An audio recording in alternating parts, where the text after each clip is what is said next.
Good evening or good morning if you're in the UK or further afield. How is everyone?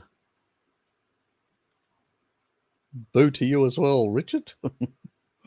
Shanna, how are you? Hi. DJ Projectus, always a pleasure, mate. Back for a second round. Hello, Kitty. How are you? Yes, late again. Yes, I know. Well, you did come over, so you did throw me out of my schedule time frame. I have to blame someone. You're it. Yes, life does get in here. I know. It's a bit like that. The story of my life. Oh, yeah. I actually had to try and find my glasses as well. Where the hell did I put them? Yes, that was an issue as well. But that wasn't the only issue. I need to pull the curtains and do all sorts of things and turn the lights on and there's a whole lot of things. So I just look at the time and I go, oh, shit.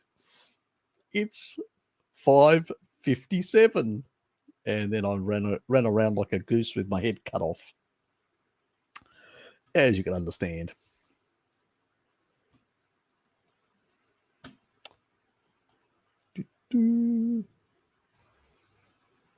I missed actually Nex. G'day, Nex. Hello to you as well. It is, I don't know. Anyway, hope there's, yes, for some reason, I haven't even got through a couple of questions and already StreamYard just popped, and that's why I hit the wrong one. Yeah, let's hope this doesn't get a bit more annoying tonight. KL, how are you?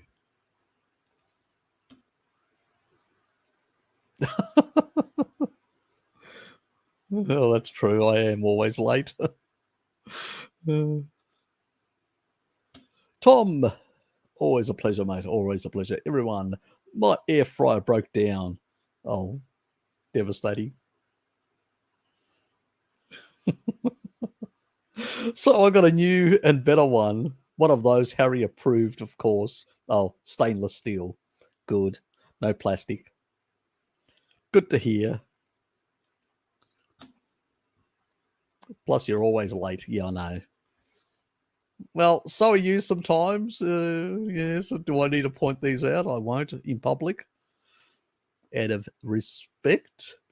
So, yes, I've had an amusing day today, and I had an amusing day yesterday.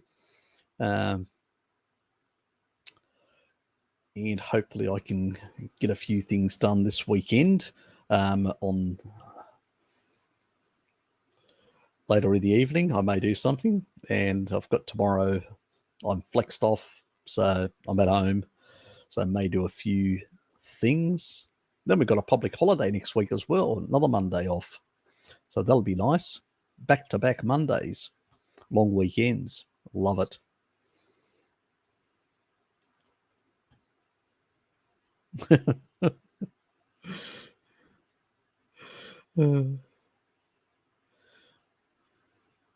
No, I don't have one, and I don't intend to get one.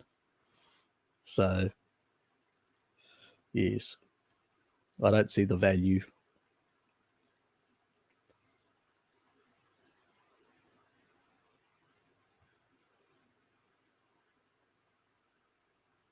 Well, because I got flex, because I actually finished the previous week. I had to actually leave a bit early because I had too much. Actually, one week, I actually did 3 days in a row. I had so much flex time. I was just, can't believe I actually was working so many hours that for a couple of weeks prior, and I'd built up so much, and I had to take it because I couldn't get a further extension because I'd actually extended from the previous month, and you can't do it twice. Otherwise, you'll lose. So I had to take 3 days. But that was deliberate as well, because that was in the new year. So I had 3 days in a row, whack, one after the other, which was nice.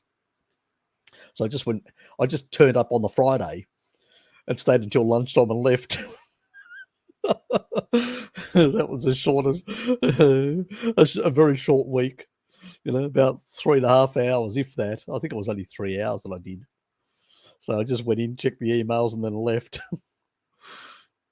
That was the beginning of the new year. But I did work for the hours after all. Some people love their air fryers. Darkfield Carnival, always a pleasure, mate. Do you get any sleep, my dear friend? Need more Sunday chores. DJ Priya, question.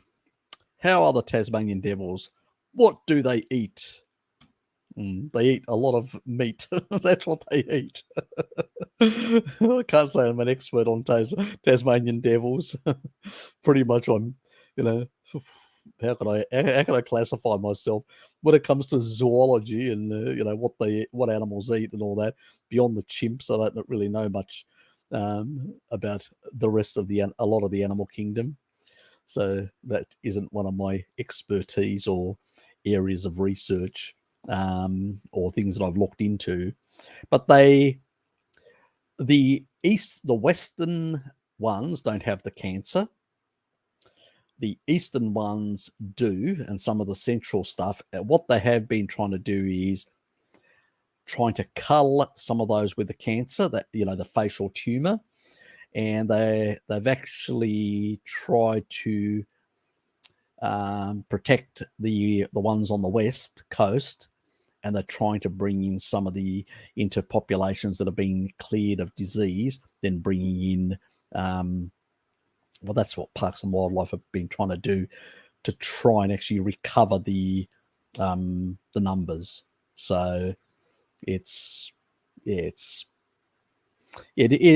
would be disappointing if the Tassie Devil was to go extinct. I don't think it's at that point, so I think we're pretty safe at the moment. But still, fundamentally, it's there was a lot of concern for a long time. There's a bit of research now that's happening as well, and they've used a few things that seem to sort of slow down the disease progression. It's still not a done deal, or they haven't sorted it out. So yeah, and the thing is, because they tend to fight over territory and scratch themselves, they tend to pass on sort of the infection that actually causes this. So that's another issue in itself. Yeah, it's a bit of a problem. I probably at some stage I may actually look into the Devils and just get a bit of a proper background. This is just stuff from the media, just general stuff you hear people talking about. So I can't give you an informative rundown because I just haven't looked into it. Simple as that.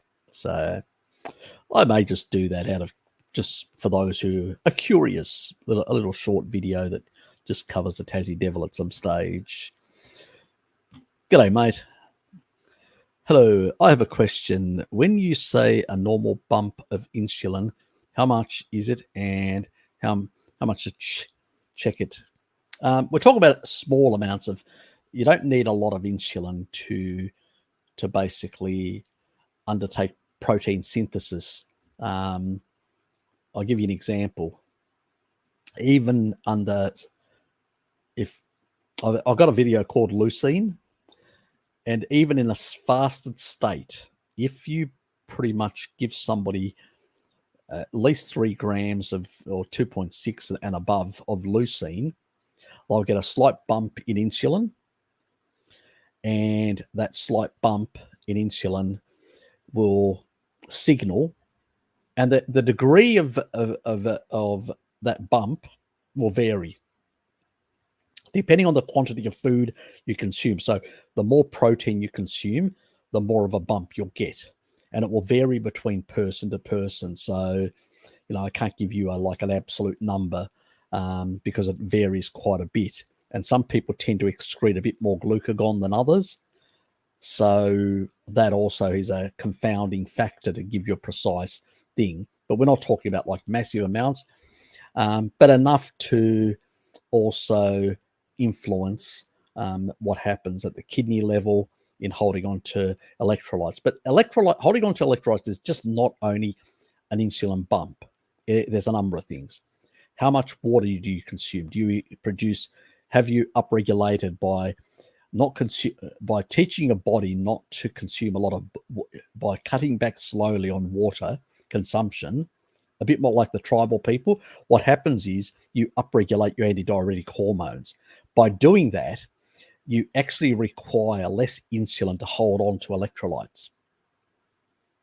But in the early stages, you may require a bit, eating a bit more in one meal in order to force an insulin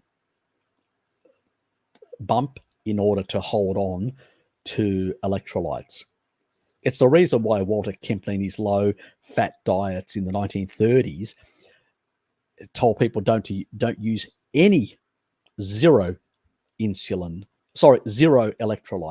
And the reason for that is, even on a pure diet that you're not engaging the random cycle, a pure sugar diet, you'll have an insulin to glucagon ratio of 4:1. So for every molecule of glucagon, you'll have 4 molecules of insulin. And how much you will have will depend on your genetics, the size of the person. So, different sizes requires different levels of the hormone to be produced in a bigger person in order to basically get sufficient signaling strength within the body. So that's why I say it's very varied. And I can't remember the exact formulation on kilos of body weight per gram of this and that. It's a long time since I've read the stuff, so I can't remember exactly the formulation. There is some sort of rough formulation that gives you an idea. I'll have to try and remind myself and then maybe do a little video to explain that for people that want to know. Just a short video out of curiosity. I think that would be interesting. And also the thing that I talk about, the insulin to glucagon ratio, that doesn't mean that just because I talk about 1.3:1 insulin to glucagon, it doesn't mean that the insulin is here and the glucagon insulin, they could be up here, a bit more glucagon, a bit more insulin in a bigger body. So the amount can vary. It's the ratio that plays a role in terms of a number of ways that these hormonal effects happen. So they're not going to be massively above, but they could be slightly a bit above in one body, slightly a bit below in another body. These variations are genetically determined. We still don't really understand why in that regard. Now, eating just pure sugar, you're not going to get the amplification of insulin to glucagon of like 70:1, which you can on a SAD diet, where you've got engaging the Randall cycle heavily, and you've got this over magnification where insulin is being secreted like mad, telling the body, trying to tell all the peripheral cells, take up the nutrients, the energy nutrients in the bloodstream. And it's just sending this signaling continuously. It does drop as the liver takes and repackages a lot of these things and then stores them away in the adipose tissue. So and that will come down over time, especially if you don't eat. So that's how it's supposed to work. Now, on a low carb diet or a species appropriate diet, or the insulin to glucagon is going to be relatively, at most, if you throw dairy in, it may go slightly higher, closer to 2, or, depending on how much dairy as well, all these sort of things. But it doesn't go like really mad like on a standard diet. But even on a pure sugar diet, just pure sugar, like Walter Kempner did in the 1930s, you won't engage the Randall cycle, and you also get upregulation of AMPK, which you get in fasting and ketogenic diets as well. Plus, you also get sort of this sort of efficient utilization of sugar, a bit like people when they become really fat adapted on a keto diet, and they become really good at utilizing fat. These people become really good at utilizing sugar. in that regard. And they can lose rapid weight as well. And they also can do uncoupling as well, like you have on a keto diet. That means where the mitochondria, the ATPase, isn't rotating and producing ATP, whereas, sticking a phosphate on ADP and giving us ATP energy, it basically is in an uncoupled state where it just radiates energy away. It's just as thermal energy. And as a consequence of that, you don't utilize it for energy, but also you don't store it. But you do feel get slightly warmer. And it explains like the fruitarians like that don't have the same sort of like feeling cold that you get on a sad diet where you're engaging in the Randall cycle to the same degree. It's only when you do it for a very long time and you lose a lot of your own adipose tissue at a certain threshold, like when you become really your body fat drops to too low levels, both on a low fat or a low carb diet, then you start feeling more cold and things like that. The difference is that one is a nutrient deficient diet, which will cause you nutrient deficiencies. That's why traditionally vegan, what we call a plant-based diet, used to be called a fasting diet, a fasting mimicking diet. It's what a lot of the traditional religions did as a fasting, just eating some vegetables. So there's very little energy in it, and you waste away your own body fat as energy. But that's sort of the long story as well to cover those sort of things. But for us carnivores, it's just eating sufficient protein in one meal that will actually give us that. Now we can play around things. Some people, for whatever reason, because they may have, some level of insufficiency with their pancreas. And so they've had too much damage of their islet cells, but they still produce some insulin, but not enough. And they don't want to take insulin as in that regard. Well, those people, I usually do suggest that they use a bit of things like taurine and leucine, which can help with that sort of, providing a bit longer periods of secretion of insulin. And that can help slightly improve, and also at the taurine at the kidney level, improves recycling of the ions, all the different electrolytes, and recovering them. So that helps as well. But it only helps at a certain threshold. So if you consume too much water, then you'll overpower your antidiuretic hormones. So you only get that benefit at the kidney level when you're not overhydrating. So that's an important other element to the story. Anyway,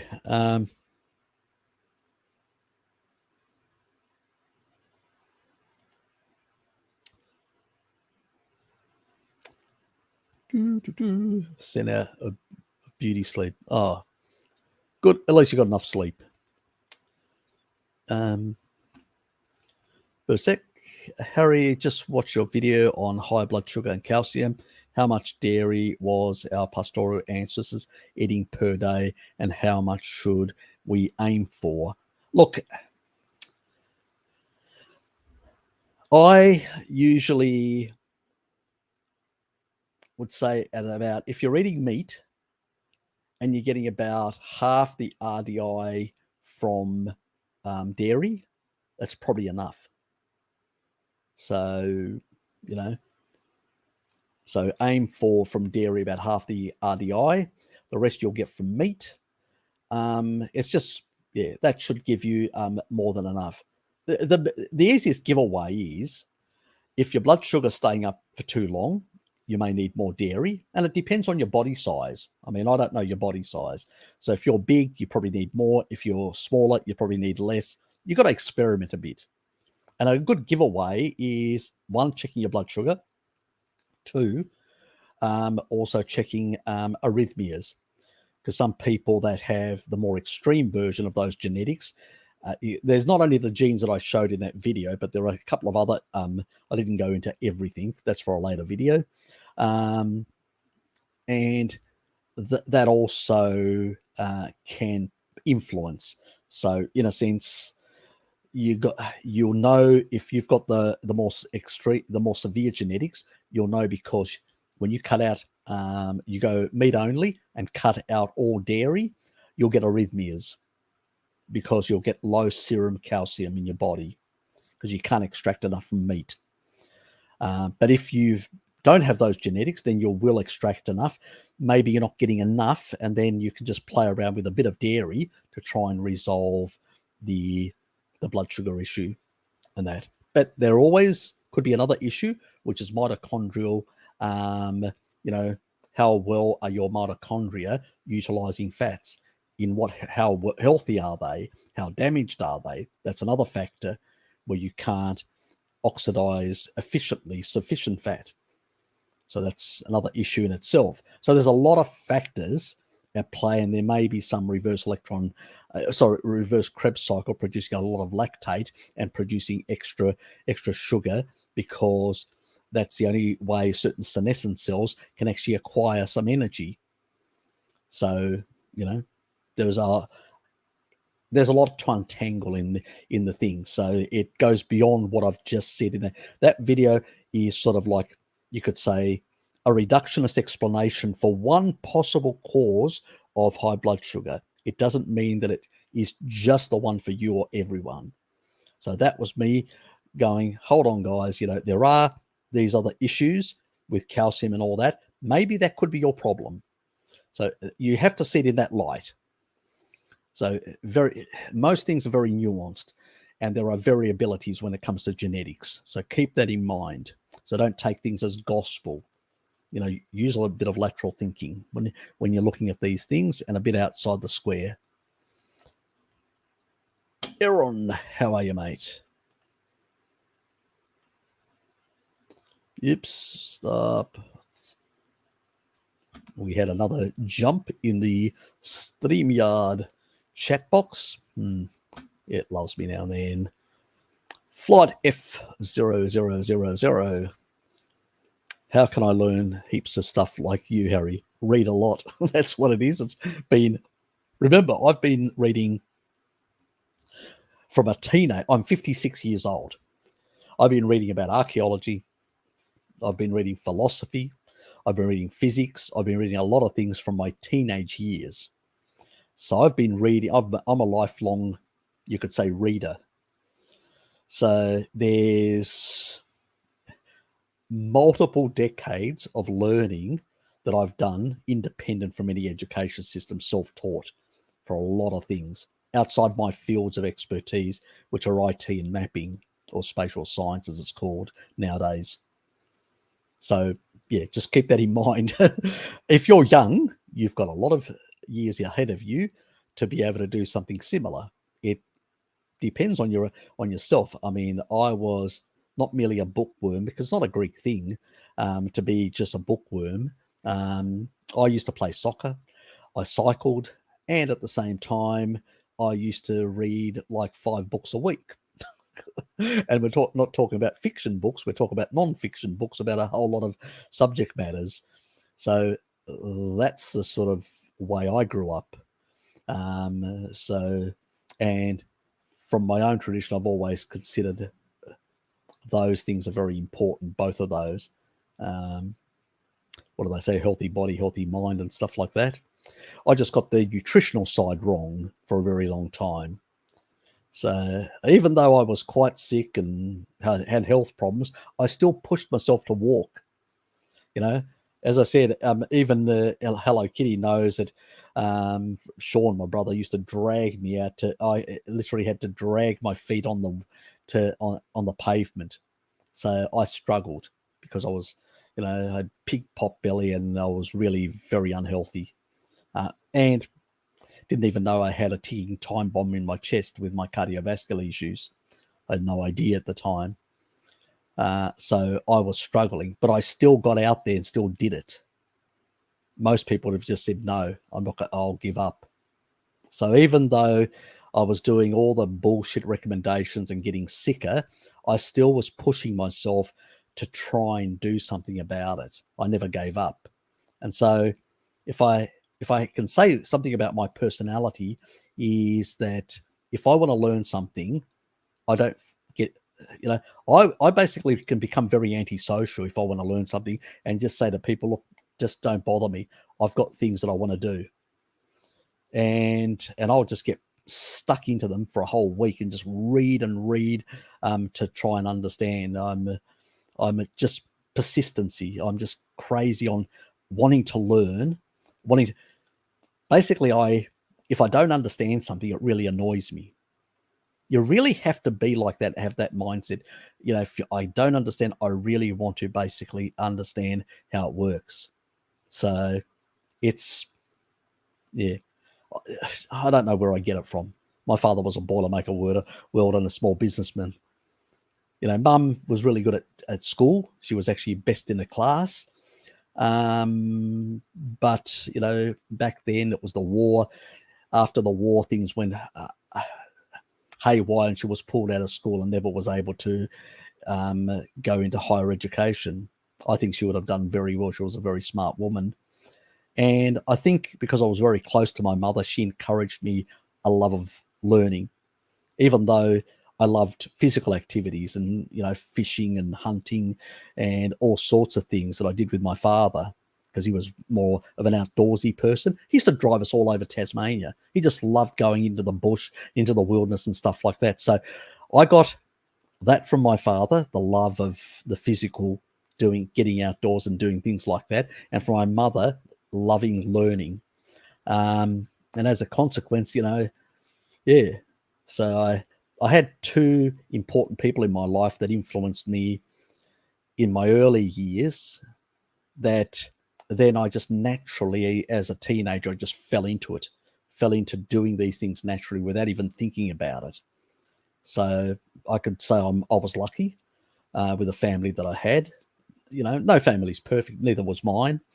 But at the end of the day, they had certain redeeming features that encouraged learning.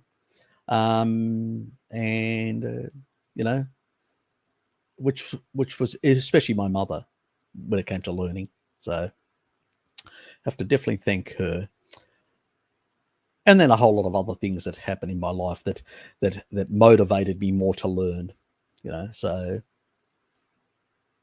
yes. Anyway, also, if having a OMAD 500 to 700 grams of meat, it's pretty good. 15 eggs, that's more than nearly double what I usually have, about 6 eggs a day. Additional fat, homemade butter or tallow. Homemade butter. You make your own butter. Bloody hell, that's impressive, mate. Yeah, all I can say, Akmal, that is impressive. 3 tablespoons. How much? I would not use, you say how much glucose spike is normal? You're talking about 2.2? Is that what you're talking about that you've actually got, which seems quite low? But if you're feeling fine, I know that some people, I tend to, I can get, normally people say you should be 4 and above in terms of millimoles. But if I don't have any dairy at all, and I have just some meat and some eggs, and I've done the experiment, and my blood sugar levels drop down to once 3.6 or once 3.7 millimoles.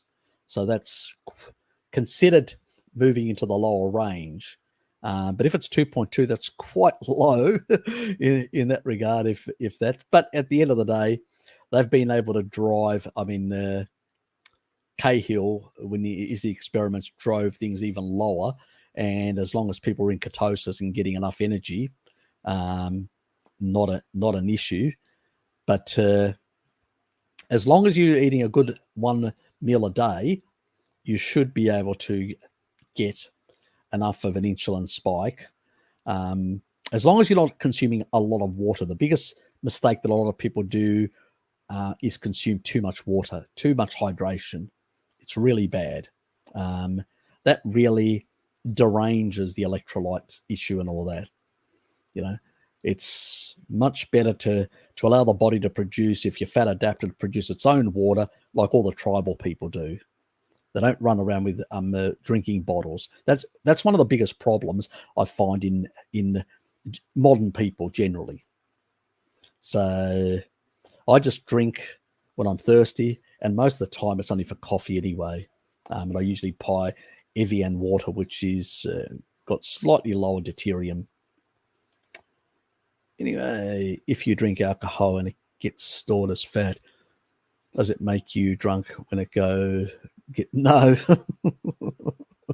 definitely not. Remember, it'll get converted. It'll get converted and stored as body fat. Nah, usually the body will get rid of part of that stuff out of the system, and they'll actually detox it out of the system through phase 1 and phase 2 detox. So you don't have to worry, Nathan, about that. And that's what you burn. That's why you burn through your B vitamins, actually detoxing that and then converting part of that alcohol into a fat and then storing it away. Well, it doesn't immediately store away. It gets exported in VLDL, and it will circulate around the body. So some of it may be taken up by the cells, and then the rest will get stored away, and some of it will come back as LDL and get recycled and go out again. So it's a dynamic system, the way energy flows throughout the body. The only thing that alcohol will do is definitely give you a hangover the next day. It'll deplete your choline levels and deplete your B vitamin levels as well. So, my sort of little hack, 2 B complexes before drinking and 2 after, and then going to sleep. And also before, also taking some choline, 2 grams, to export the fat out of the liver. So, because you will deplete part of your choline levels in your system. So, and then because you're eating normal carnivore foods, you should be getting enough of those, unless you've got certain genetics, which is a different story altogether. And I have discussed it in other videos, so we won't go over that again. Good for you. Just, it's persistence. It's just keep doing it long enough, and you'll start understanding. Look, with biochemistry, the easiest way to do it, you won't memorize everything. But what you do is if you read about, like lipolysis, glycolysis, the Krebs cycle, all the different enzymes, and the, pyruvate dehydrogenase, which is a complex of enzymes, which is after pyruvate, and then from there on, it goes into the Krebs cycle or the TCA cycle. You can look at the enzymes and learn what cofactors they require. And this gives you an idea and going, okay, so there's all these enzymes and they require these cofactors, which is vitamins and minerals. They do this, this, and this. This is the sort of rate limiting effect and all that. They can do this amount. So it gives you a bit of an idea to understand so you learn in a reductionist way all the steps of enzymatic steps. But then on the other hand, you also learn, is really important to most people don't do this. They stop there. The next step is really to understand the rate limiting effect. How much work can they do per hour? That's really important. Like for instance, our mitochondria can produce as much ATP, healthy mitochondria, that is, as much ATP as our weight, our total weight. So if you weigh 70 kilograms or 154 pounds, your body, healthy mitochondria, can actually produce as much ATP in your weight, your body weight. That's heaps. So you can imagine, with all that energy, you can run your body, you can repair your body, you can do all sorts of things, get things to work properly in your body and all, regulate things and whatever else. As we put in deuterium and we damage our mitochondria and reduce the energy production, then you get this drop in respiration, or the ability to produce ATP. And as that happens over time, then you can do less work, and the body will prioritize and say, need to look after the heart, need to look after the brain. These are important, some of the organs and all that. Yeah, I can sort of neglect a bit the liver, because it has a bit of survival, and maybe, if things get better, then it'll heal on its own. So it sort of does triage and works out where can I use energy, for basically digesting food, doing this, doing that, whatever. So where a person who's on an ancestral diet all their life, they don't have a high deuterium diet. They haven't sustained high damage and all that. And I will get into, proton tunneling as well, where you've got low levels of, electrons in your body, which can be, this is quantum biology, but this can actually have an effect on your genetics as well. That's for another day, another conversation. I may do something together with Sarah on that.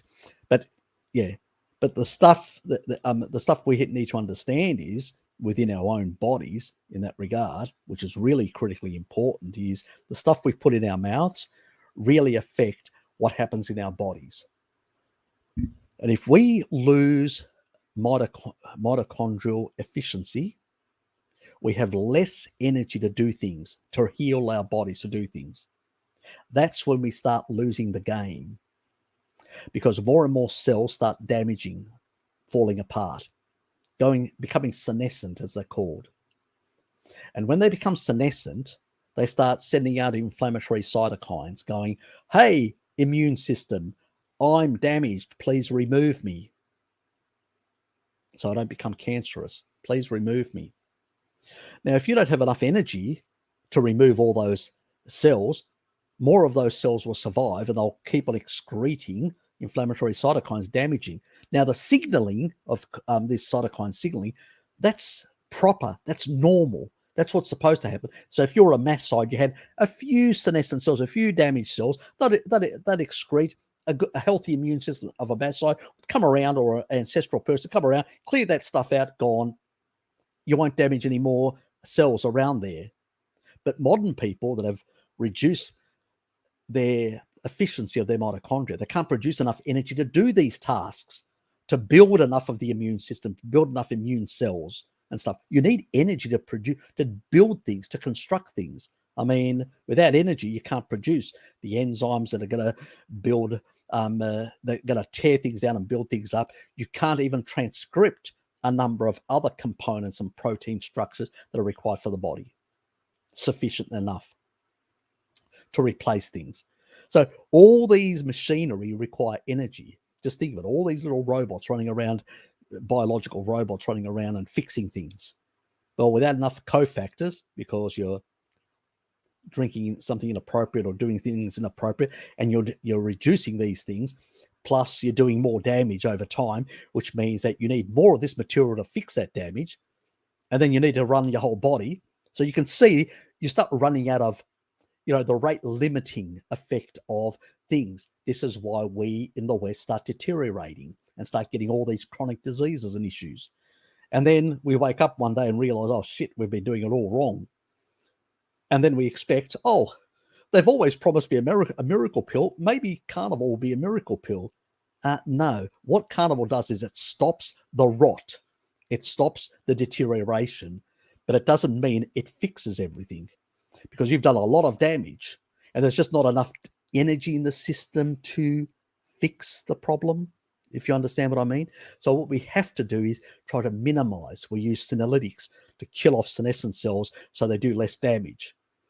We use a number of things like taurine and other things to improve the functioning of existing cells, to salvage the cells, because it reduces immunosenescence and cell senescence, because it heals the mitochondria, heals that. But it takes time. It can take a decade with cellular turnover. So all these things can take time, and we need to realize. And when you start seeing the connections and the relationships, how things interplay, then you get a better understanding. You go beyond traditional narrow biochemistry and physiology and start understanding the interplay of all these parts of the body. And then you understand how you need to support them. And then it all starts making sense. And it took me well over a decade nearly to work a lot of this sort of stuff out. is what I'm saying. So it won't happen quickly. Believe me.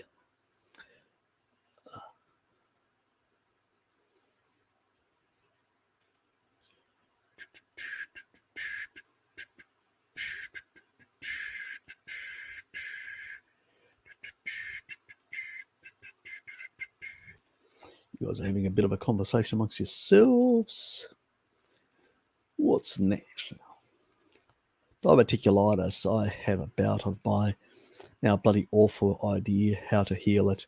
Go and check my digestive, the digestive issues playlist. Go and check that, and make sure you get some of the stuff that you shouldn't be having in your diet, which are problematic.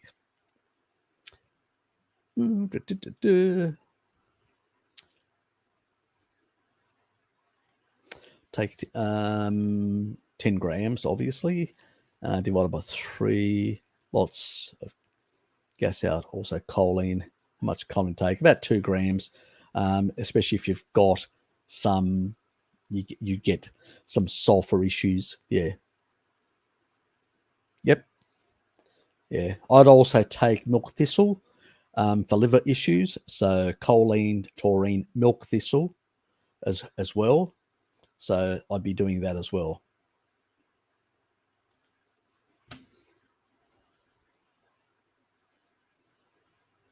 Yeah, look, a lot of that does play.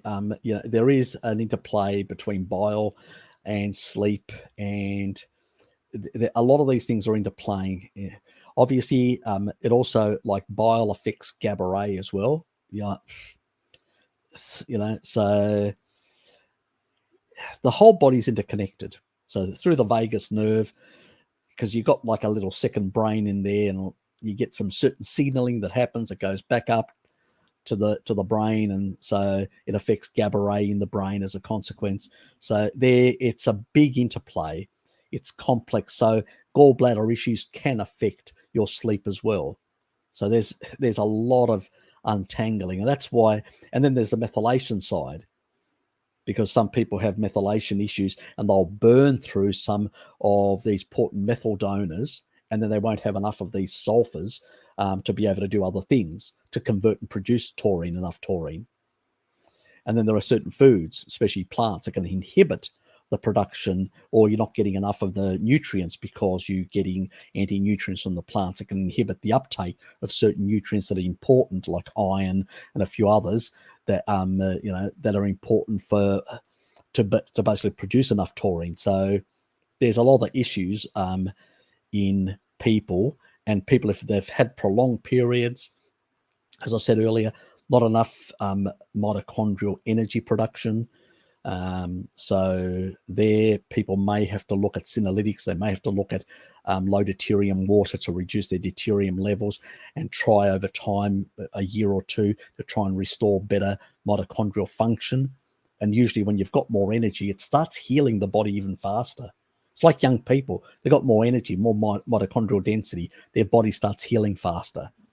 We're older with more damage. It's a slow process. I know I can sound like a party pooper, but I'm just being realistic and just explaining reality. All the carnivore diet is stop the rot, the deterioration, but it doesn't basically eliminate the problem completely. That's why we do all these other biohacks and adjustments and try to fix things in our body. Yes, unfortunately, it takes time. How are you, Jonathan? And thanks for the £2.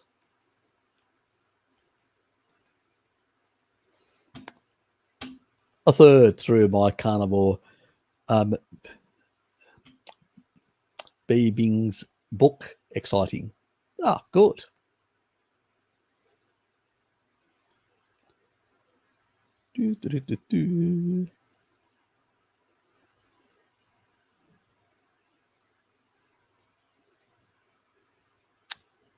Yeah, I just need to find my previous location.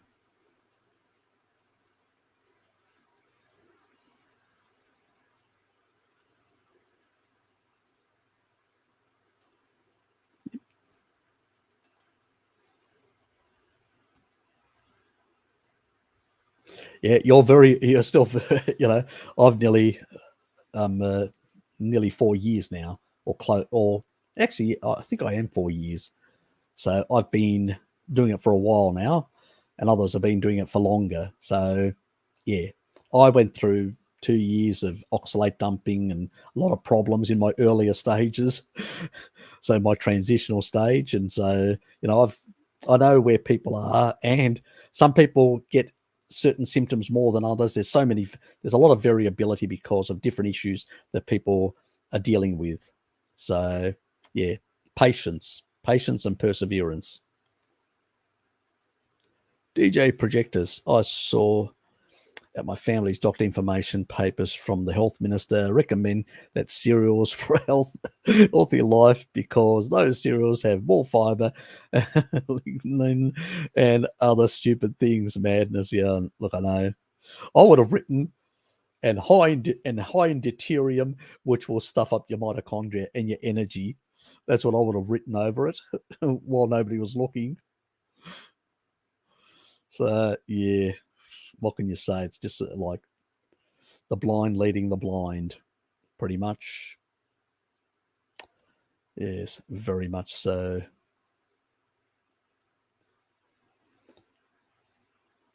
I spy a brutal Harrian friend. That's why we love you. You're an animal. All class, mate. All class.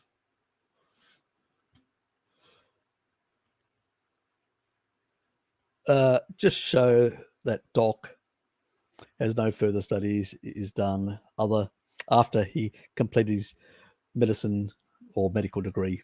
Yeah, pretty much. They don't.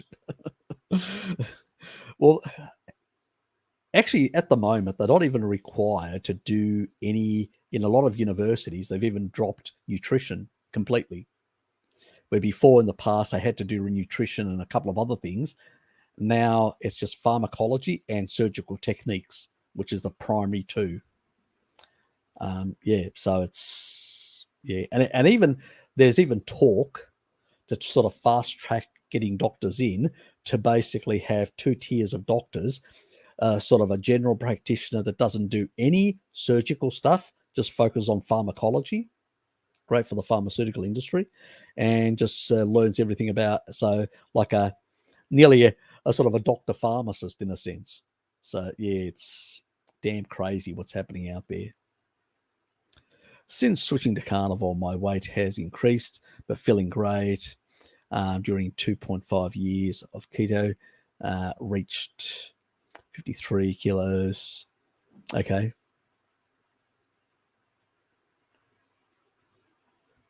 So you're currently, so HbA1c 11.725. I'm currently 70 kilograms. Is increased due to too much food? Not really. It depends what it is. It could be muscle. I suspect it's probably muscle and greater bone density. People are quite shocked. I mean, I know, like Marco, for instance, a friend of Hello Kitty's, he basically has gone carnivore as well, and he actually just lost heaps and heaps of weight. At the moment, I've been telling him via Hello Kitty to try and eat some more energy, to eat some butter and all that, because his fat percentage is too low, but he's really muscular. So, and that's because he's young and he's got mitochondrial density, and he will use a lot of energy. The higher your mitochondrial density, you require more energy to not burn through your fat stores. When you've got a lot of mitochondrial damage and you're older, it's much harder to shift that weight.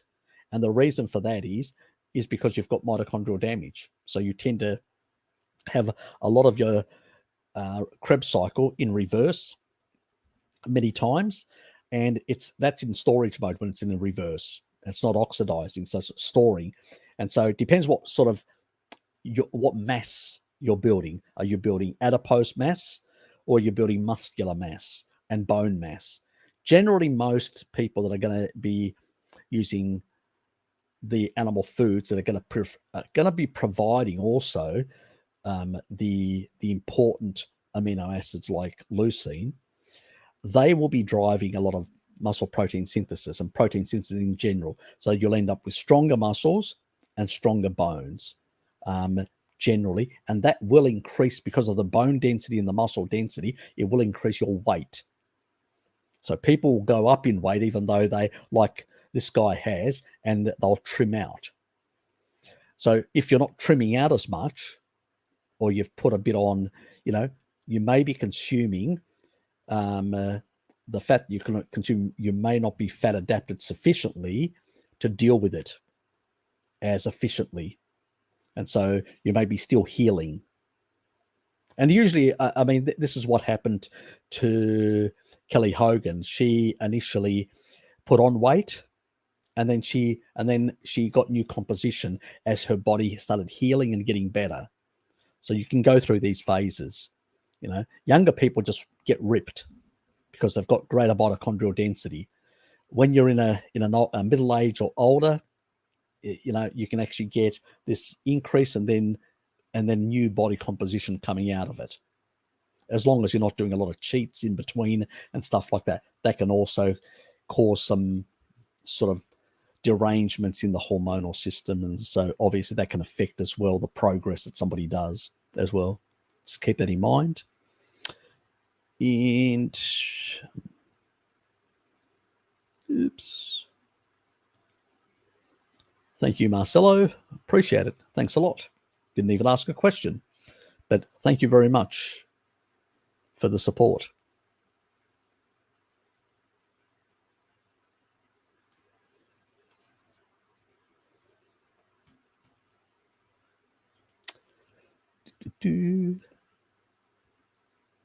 Yes, great professionals. Yes, great professional.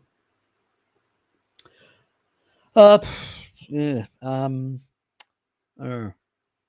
it's a hard one.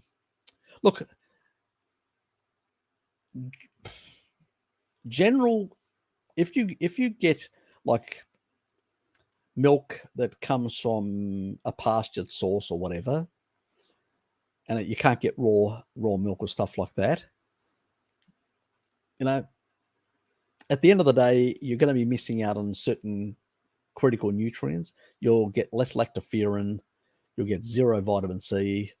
Not that that's really important, but just for completeness, I'm mentioning that. We don't require much on a carnivore diet because we are able to take in hydroxyproline, hydroxylysine in sufficient amounts through animal foods.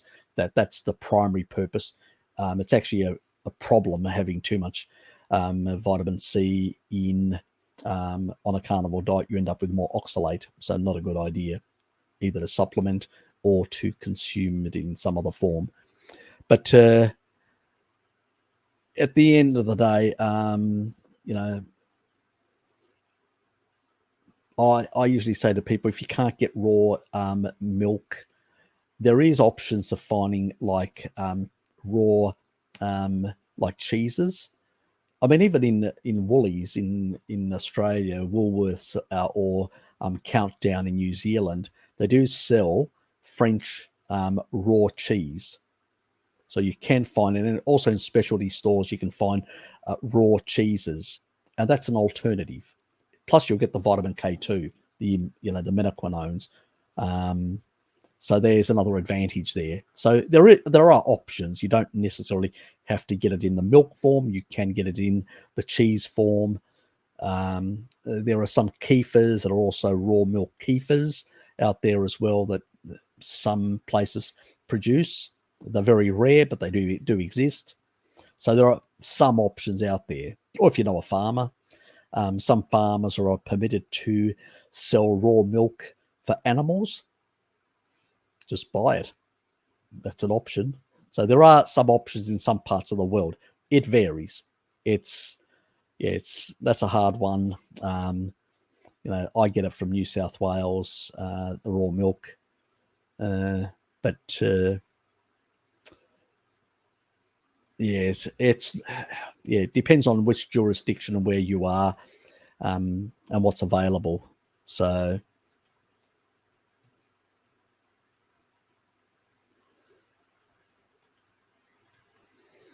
You guys are having a bit of a conversation amongst yourselves. Good to see.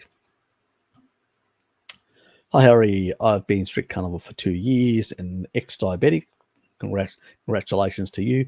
But in the last few months, my sleep has deteriorated. I awake at 2 a.m. and find it hard to get back to sleep and feel wired all day. It may be blue light.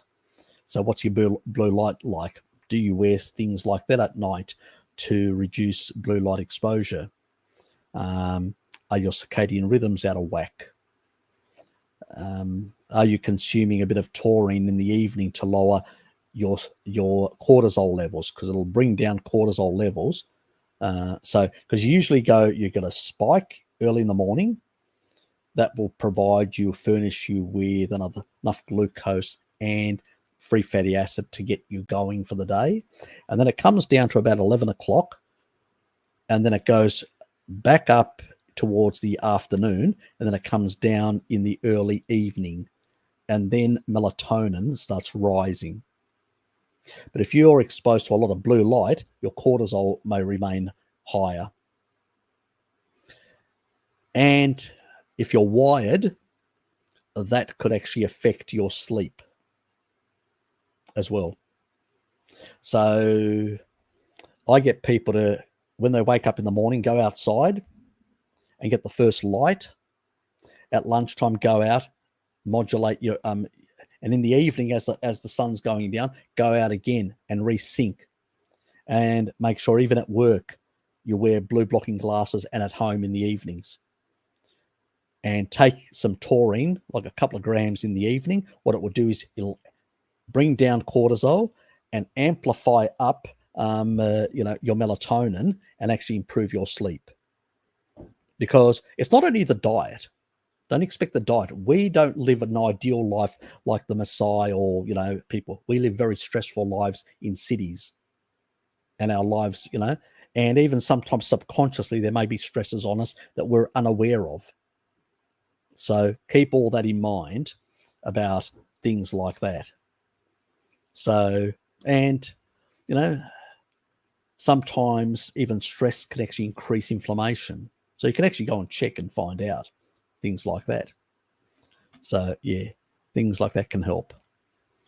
Just try some of the suggestions that I made and see how you go. Jonathan, family member goes to a doctor with mental illness, comes out with tablets. Yeah, typical. Yeah, I know, it's crazy.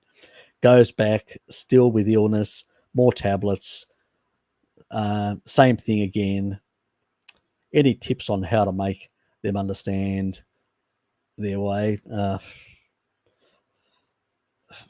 I've had a number of conflicts with doctors, personally, with my sort of situation, to know that, and even when this is the cognitive dissonance, I get discharged by Cardiology Tasmania. I'm not, goodbye, we don't need you. You don't have any fibrosis in your heart. It's all cleared. Your heart's fine functioning. You've got good blood perfusion, so you don't have any, blood can flow through, to function your heart properly, so your heart muscle works properly. So we don't need to see you anymore, Mr. Serpanos. Goodbye. And still, they will have arguments over statins and many other shit with me. So what do you do? When people are so, there's cognitive dissonance that it's so tied into their job, it's like hitting your head against a brick wall.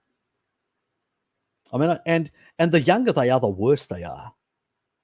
They're more brainwashed than you can think of. At least some of the older doctors are a bit more flexible. They've seen a lot. They've got far more life experiences.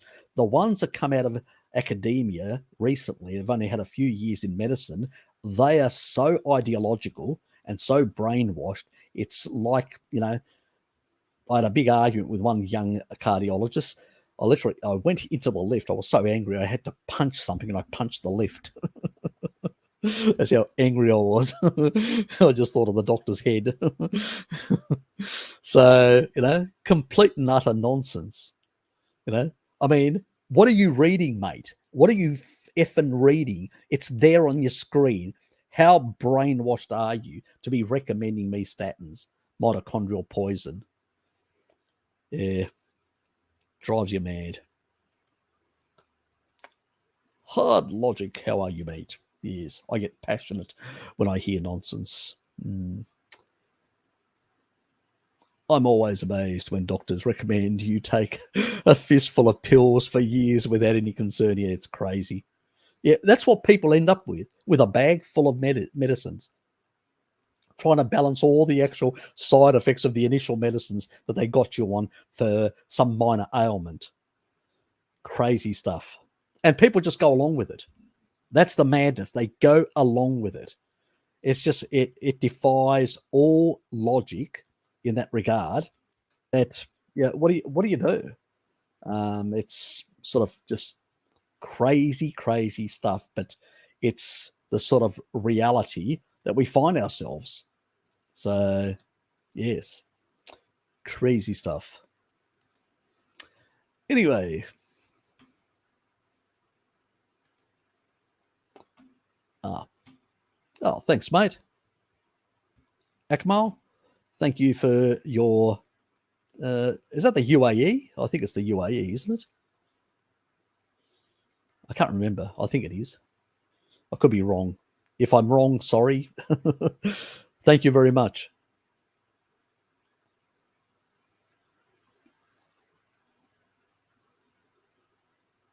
Oops.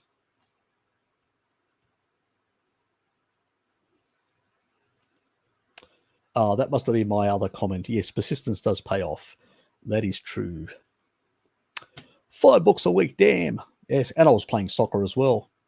Midfield. So yes, you can be both. You can be athletic and you can be a bit of a bookworm. I used to cycle a lot as well at that age. The longest, I mean, I'll give you an example. In Agrinion, where we live, I can't remember the north, how far it is up north, but from Agrinion to the capital city of the province that I lived on the west coast, it's about 40 kilometers. So 40 and 40 back. We cycled that as youngsters. We used to go fishing as well, you know, and then we also went to the north. I've been to the north, and I left early in the morning once and I came back at night, and I can tell you, tears in my eyes as I saw I'm back home as a youngster. So I still remember that. It's so vivid in my mind. So yeah, but I still did that sort of stuff as well. You can do both. Anyway, how? Stop, damn StreamYard. Anyway, how much does the quality of butter matter? Look, let me put it this way.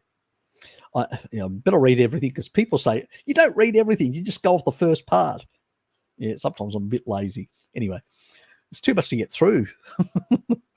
I know grass-fed has a better fatty acid profile, but it is well worth the extra money or not. I don't think so. If you can get it, fine. If you can't, I'm pretty lucky in Tasmania. We buy New Zealand butter. Don't tell the Tasmanians. And I can tell you it's cheaper than the Australian, and it's cheaper than Cherry Gold and all these other ones overseas. And even Cherry Gold now is, let's say, questionable reputation with some of the, let's say, adulterations they've been doing to try and get more product out. So we'll leave it at that. Yeah, but and this is, and I called the company, and they gave me an address, and I called a company in New Zealand, and they actually confirmed that they do supply both downtown, and this is the home brand, and Woolworths in Australia. They provide them the home brand, and this New Zealand butter is all grass-fed, because in New Zealand it's all grass-fed, because it's like Tasmania, grass-fed down here as well. There's no silage. They don't feed them anything because there's so much grass.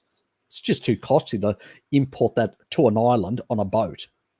Easier to just get them to feed on grass. Yeah, so so we're lucky in that regard.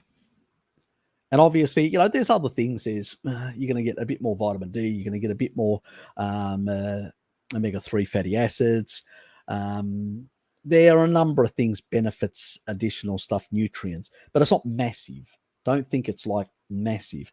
I would rather even people having general commercial butter that comes from animals that are being fed grains and corn to produce their milk and their butter, it's not going to be as quality-wise, but it's going to be way better than any plants in terms of nutrition without any of the anti-nutrients. So, at the end of the day, I just want people to eat more animal foods, and they will pick the affordable level that they can afford. So I definitely don't want people going back to plants because there is no nutrition there. It's just full of anti-nutrients. It's not going to help you. Yes, very true. Yes, exactly. Exactly. Where's the war on drugs when you really want one? They're targeting the wrong crowd. Is that what you're saying, DJ Projectors? Better be careful what I say, just in case they are listening. Yes. Jonathan, I always use the story of the daily flat tire of driving through the grass, the bike makers who just stick and don't ask why the tire gets flat. Yes. Very true, very true.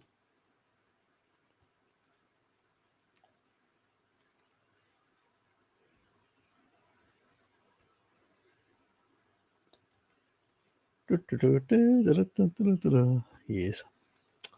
Yes. He's definitely... Sorry, my question was not clear.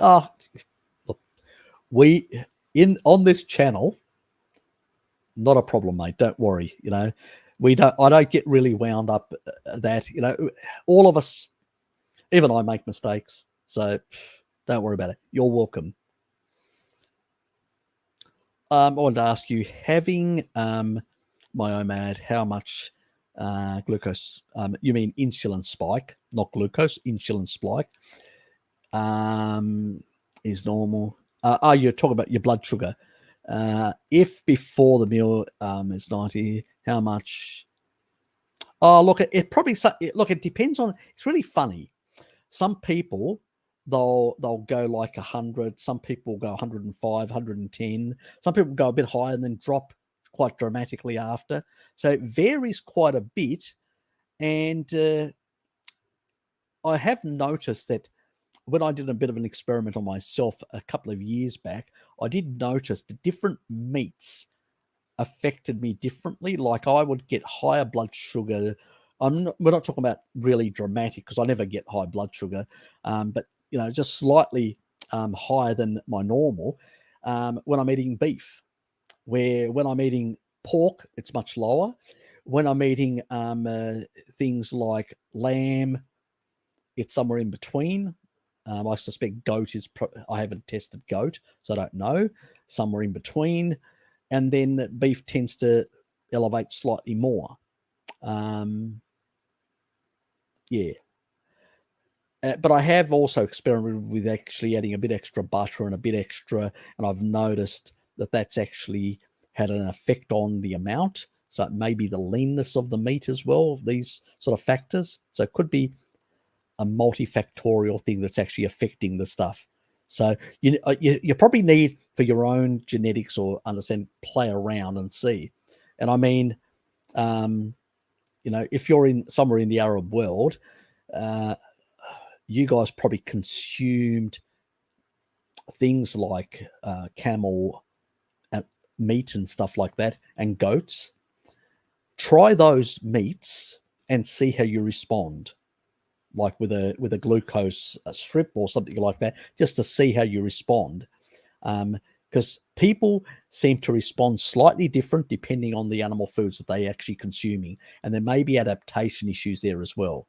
So there is variability.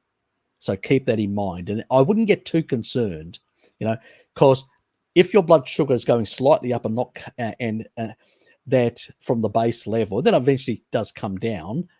It also means that you're not actually elevating you've got enough glucagon not to push up too much insulin. And that's not a bad thing.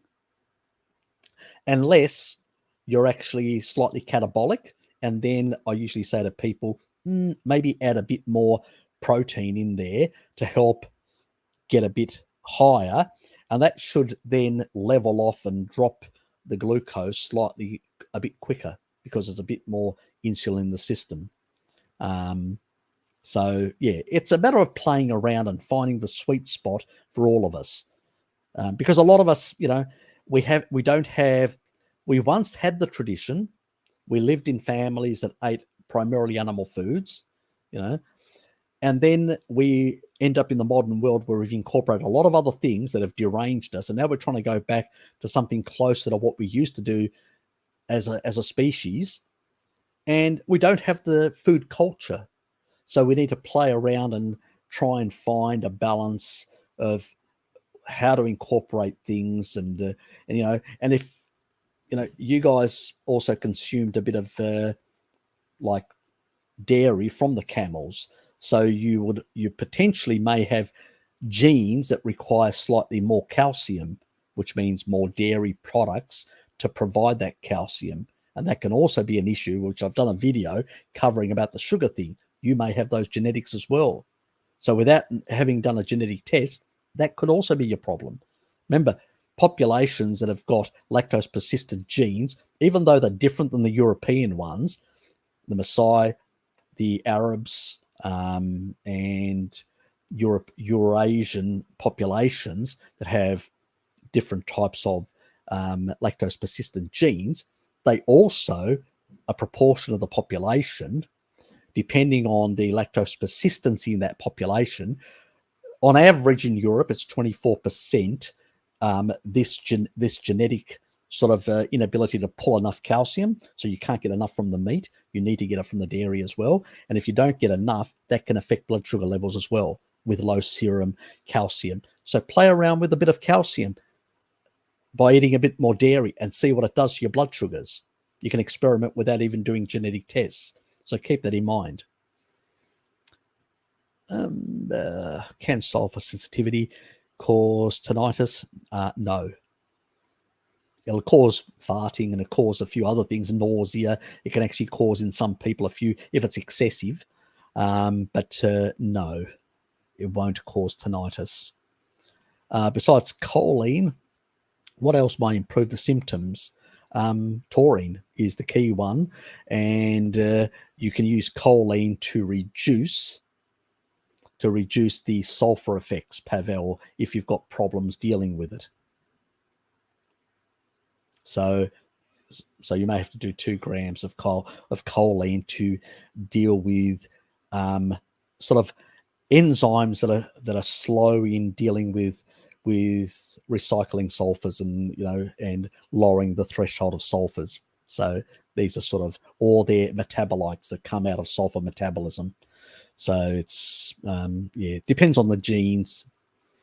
Yeah, that's a deep rabbit hole of different genetics. It's part of the sort of methylation stuff and all that. And while I've done a couple of videos in regards to that, there's a few more to follow on. It's just a matter of hopefully this year I'll be able to get a few of those additional ones out as well. Yeah, with carbohydrate, molybdenum, carbohydrate metabolism probably requires a bit more than anything else. But you're not doing carbs, so you shouldn't really worry too much about molybdenum requirements.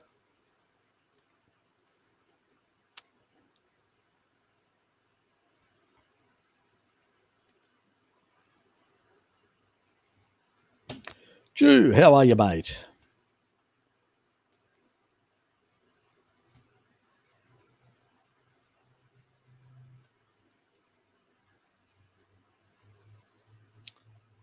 So that was one of the most brutal, simple damage recovery lectures I've ever heard you speak, Harry. Thanks you so much. Logical, conclusive angles you provide are invaluable. Much appreciated. You're welcome. Which brand of choline? Look, as long as you get, for the stuff that we want to do in the body, we don't need the ones for the brain, like acetylcholine or stuff like that. For those purposes, I just usually recommend just a standard brand of choline. that's clean. It's got nothing else in it, no fillers, no nothing, just pure choline, 100%. And if you get something like that, there's a couple of brands out. I'll put it. Hold on.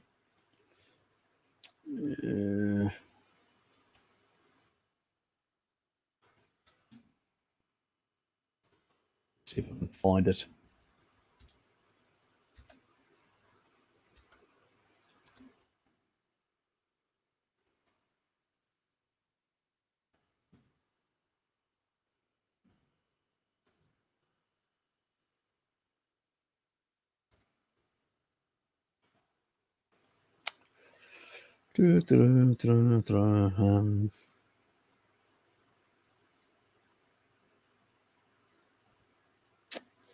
Nope.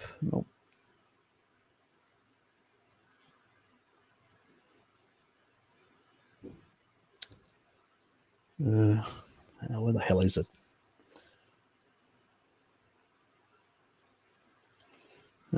Maybe it's this one.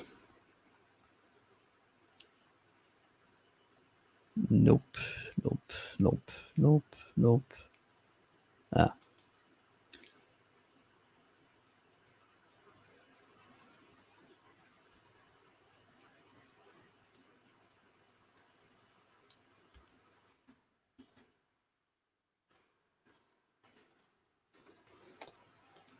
I'll put that in the chat for you. That's the one that I get from Amazon. So that's just got pretty much choline in it. And so, hold on. They've actually changed the formulation. What the hell? Oh, this is the capsule one. Sorry, no, it's not that one. Remove that. That's not it. It's the wrong one. It's the same brand, but they've got a powder one, which doesn't have any of this crap in. I don't like fillers.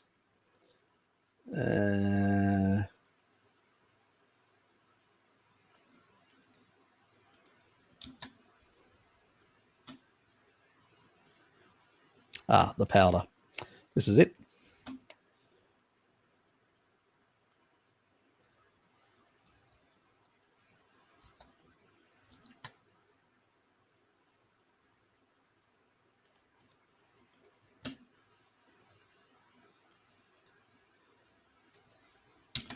And that's the one there. And that pretty much has pure choline bitrate. And if you look at the ingredients, it's got none of the other stuff at all. Now it's about 40%. Sorry, 400. So they say it's about 70% is the choline content. So if you're trying to get 2 grams, consider something like 3 grams for 2 grams, so to speak, 2.1 grams. So if you take 3 grams, you'll get 2.1. And that's how I do it. I've got a bit of a scoop that does 3 grams exactly, and I use that for that purpose. And that's what I use. I've actually got a genetic reason for it. So when I'm not eating eggs, I use this. And it's affordable, and there's plenty of it. So I don't use it every day. I just use it occasionally when I'm not eating eggs. Normally, if I eat 6 eggs a day, I don't bother. And I only use 1 gram. So it lasts for long time. Because I used to use more, but that's when I was doing my therapeutic stuff. Now I just do 1 gram when I'm not eating eggs. And that's pretty much it.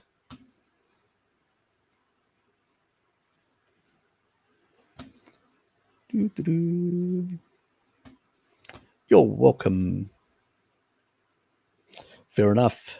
We've all got appointments. That's true in life. They never stop. Bodybuilding, haha, story ran out of characters. Sorry for disturbing the chat order. It doesn't matter, Jonathan. 7 years, Carney, still healing. Yeah, some of us have got far more healing to do than others. It's just the way it is with life, you know. So more damage, more time to heal. Yeah, I know. With you, it did, and you did try different types of taurine, and you found the one that I recommended as being the best one with your issues. And it is the one that I've got a video. If people can Google it and find the brand. I'm not going to basically search for it again. So there is. You need to motivate yourselves to do a few things yourselves as well. Fluffy Rainbow, how are you? What's this? How long has it been going on? You started without me, sir. Yes, I did. See, you got to be, got to have your wits, with you, my dear. You got to have your wits, my dear, to just keep an eye, because recently with all the stuff that's in my life and been doing this and that and whatever, and socializing, scary stuff. We had the Estia festival last week, which is a Greek local festival, a community one. So I forgot all about it, and then Dad reminded me, and I go, oh, shit. So I was going to do live streams last week, but I didn't for that reason. So it had to be shifted again a week later. So that's why we're, normally my fortnightly thing, that got derailed due to the Greek festival down here, the local one in Hobart. Only happens once a year, so I had to go make an appearance. Anyway,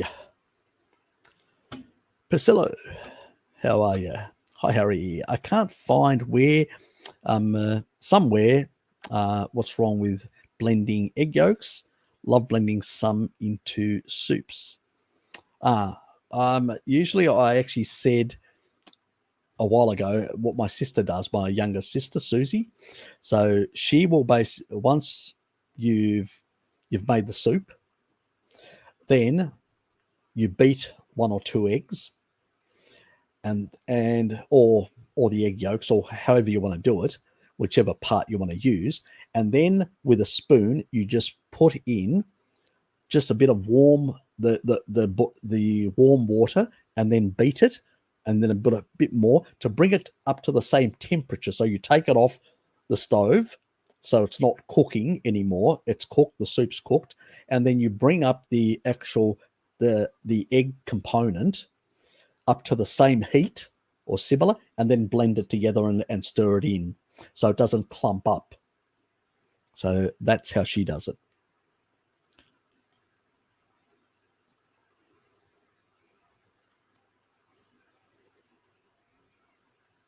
So about the same amount of time as me. Yes, I was a late bloomer. Some of us are. I stuck to keto and veggies for too long, which wasn't a good idea in terms of oxalates, I can tell you. So no, it wasn't a good thing. And kidney stones. 4 kidney stones in 5 years. Wonderful stuff. And twice surgically somebody had to intervene to get the damn things out. So not enjoyable. Stefano, how are you, mate? Hi, Harry. Is the root cause of all cancers mitochondrial dysfunction? Yes and no. There are cases where viruses can cause things, or in some cases derangements to both the mitochondria and the cells from radiation. So yeah, there's some chemicals as well that can cause it. So there's a number of things, but most of what we call the dietary causes is usually mitochondrial damage from high deuterium. That will be the thing that will actually cause most of the problems. But when you actually get, like, let's say radiation, or you get a certain level of toxic damage, from chemicals or whatever, the level of damage to the mitochondria and the level of damage to the cells is so severe that the level of energy drops in those people, The ability to furnish enough energy to heal the body drops, and then the amount of senescence or damaged cells is quite high, where through a dietary approach, it may take decades to get to that level of damage. With chemicals or radiation, it can happen much more rapidly. And then you've got all these cells producing inflammatory cytokines, signaling, I'm damaged to the immune system and to the body, do something about it. But it's over amplification by producing too many of these, exacerbating the problem. And these people can become cancerous under those conditions as well. So there are a couple of avenues. The majority of modern people are not being exposed to high levels of radiation or high levels of chemicals or certain viruses, which some people genetically are susceptible to, and also genetically in certain tissue type where those viruses tend to accumulate and do more damage. So that's, yeah. And then from there, it can grow and then proliferate. Again, there is damage that is done to, now if you've got a healthy immune system and a virus does some damage, the healthy immune system may clear all that out. And so you may not get cancer as a foothold on the system. You have to have slightly compromised body as well for the viral cancer pathway to actually become viable. So, and it usually happens in much later ages. We don't see it in younger people for the simple reason that they've got less mitochondrial, less cellular damage. And so people at later age are more vulnerable to these viral induced cancers because they've already got some level of damage, and it just pushes them beyond a certain threshold, making them more vulnerable. So that's the sort of way it sort of happens. But the majority of us, it's usually from, reducing respiration. Pretty much. I've done a number of videos discussing cancer, and I go into some depth about these things. There's a whole playlist covering everything about cancers and also some of the things that you can do to deal with the cancer as well, which is deuterium depletion protocol, and things like senolytics, how to amplify senolytics to kill off cancer cells, and a number of other things like taurine, vitamin D, and how to synergistically use those things to deal with cancer cells and senescent cells in the body.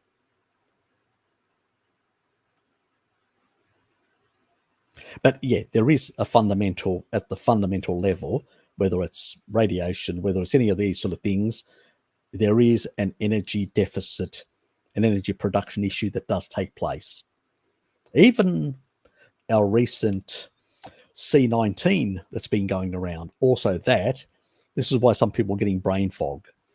They were producing too much of the virus because they had a weaker immune system, and they were also producing more spikes from the intervention.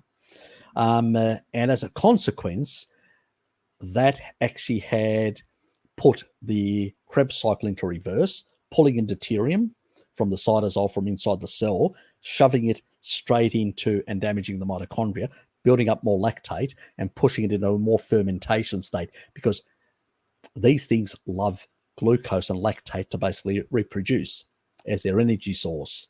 Very primitive organisms, viruses, in that regard, the way they operate. And so, yeah, that's another reason why they can actually compromise the functioning of the cell and push it into a state of senescence and potentially into a state. But then again, it also has how robust is your immune system to protect you against this thing happening. Very important. Unfortunately, when you do this sort of stuff as well, that goes straight into the bloodstream. It doesn't come through like natural immunity to stop it here if you've got a good immune system. So there's a lot of things that we've done wrong to cause ourselves some grief with C19, but also other stuff that's, with the current diets that we've got, we're far more compromised in terms of immunosenescence. And as a consequence of immunosenescence, we're less capable of dealing with viruses. So this is another problem in itself. So yeah, where a lot of people that were taking vitamin D and taurine combo and I was around people. And I only got COVID. I only got this, the disease when I dropped my vitamin D for a month and all that. I wanted to do that protocol to do my test of vitamin D status and all that. I was playing around, and I got it from Dad, of all people. So, yeah, that was just bad timing for me. But when I was getting enough vitamin D, and I was getting enough taurine, doing about 6 grams, I was around people with the disease, and it wasn't causing me problems. And also, it was dealing with some of the shenanigans that the little virus was doing inside the endoplasmic reticulum, the rough part around the nucleus, so where the ribosomes are, and it was causing some derangements in proteins. Well, taurine was there to prevent that and also inhibit what it was doing. It also does another thing, which is really important. It drives pyruvate into the Krebs cycle, increases the efficiency of the Krebs cycle by 30%. It prevents reverse Krebs cycle, which produces lactate and fuels the virus. So it has these magical properties in the way it affects respiration inside the cell and the mitochondrial functioning to protect us to some extent from the problems with viruses. So a species appropriate diet is very protective in that sense. I can't say it, I just can give you the mechanisms, but I can't claim it. You know what I mean? Because unfortunately, it has to be a medicine approved by the FDA to make any claim, even though it may be a crackpot medicine just for big pharma to make big profits, as you would know. So I hope that was informative with a bit of humor, which is my style. Anyway, why does our body turn excess vitamin C into oxalate? Is excess vitamin C more harmful than oxalate? Not really. Oxalate is oxalate. Just simple as that. It just does. When it can't use it, it excretes it too much. Look, all animals that produce vitamin C endogenously cannot produce do not use uric acid as an antioxidant, and do not have any Lp(a).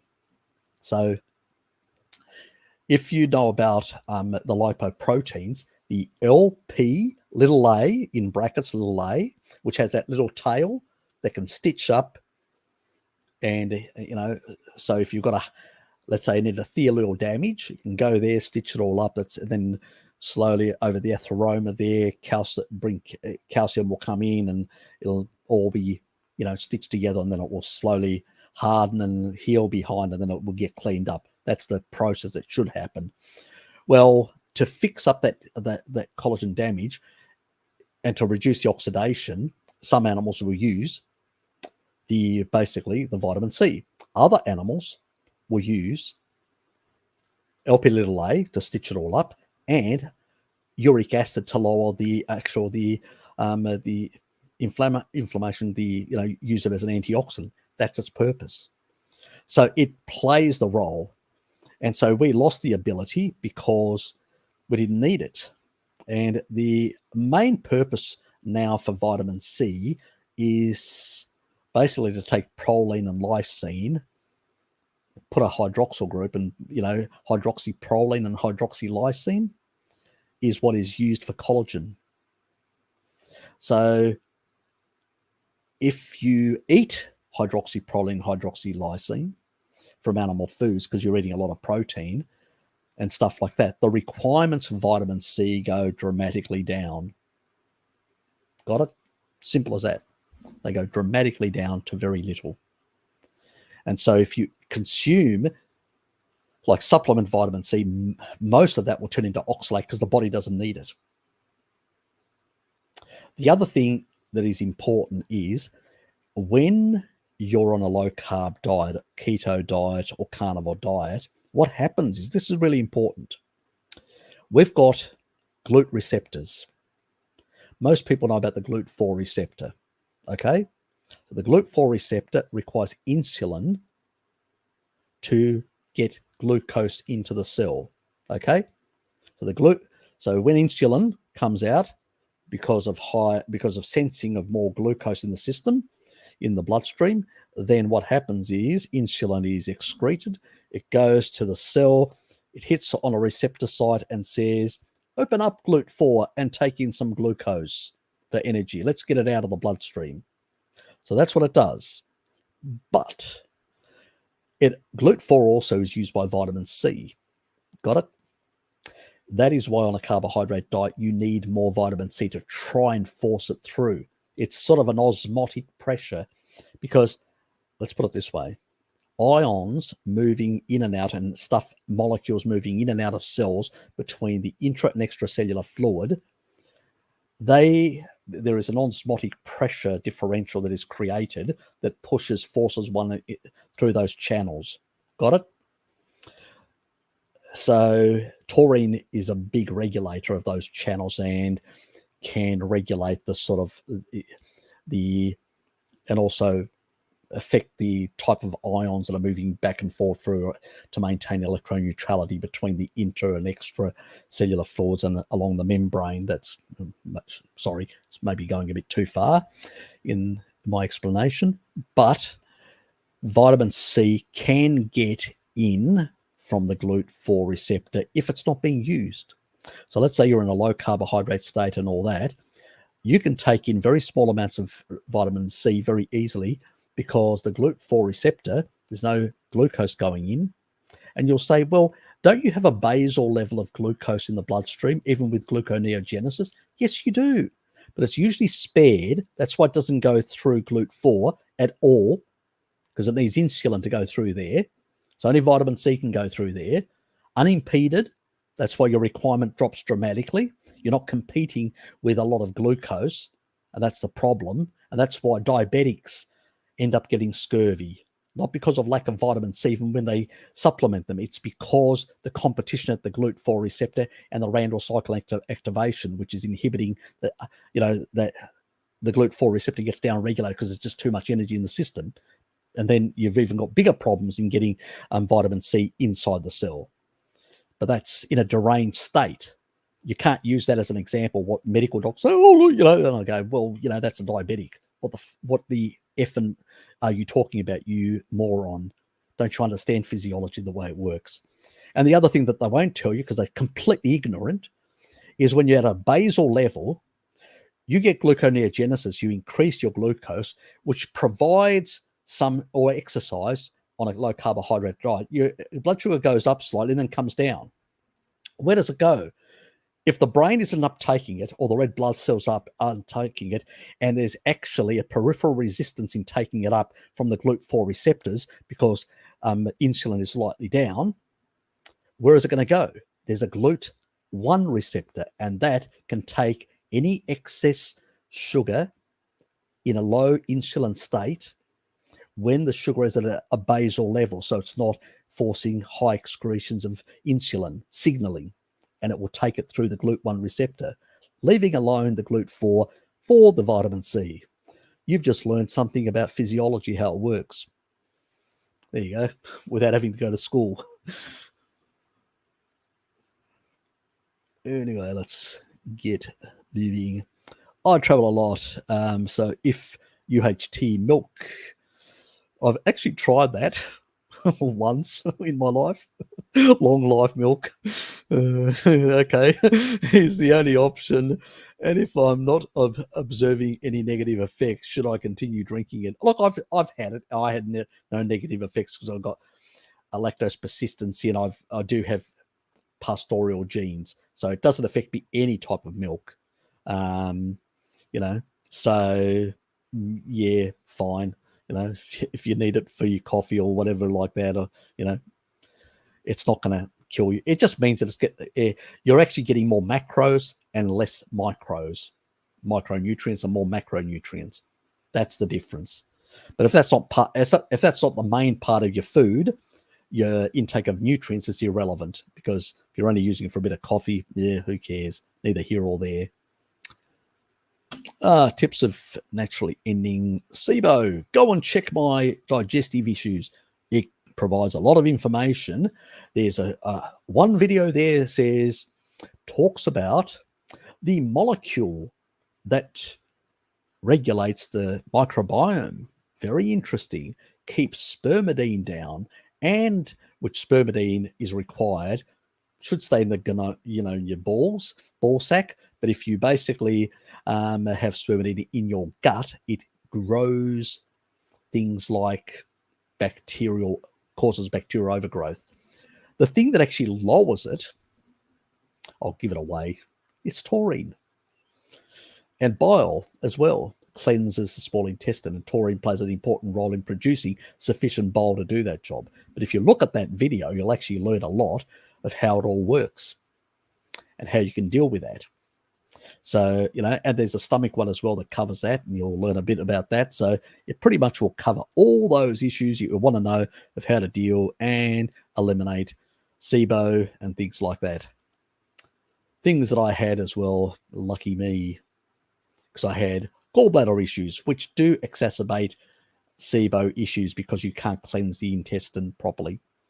So you've got to use other methods, bile salts and other things like that to try and do the job until you can fix the gallbladder. Anyway, yeah, it's fine. It has influences on your immune system. So does colostrum and lactoferrin. Anyway, eating nothing. I did answer that earlier today in my earlier video. Go and check that out. You'll get a more comprehensive answer. That'll save me having to repeat myself. And I'll get more views. There you go. It's a win-win, especially for me.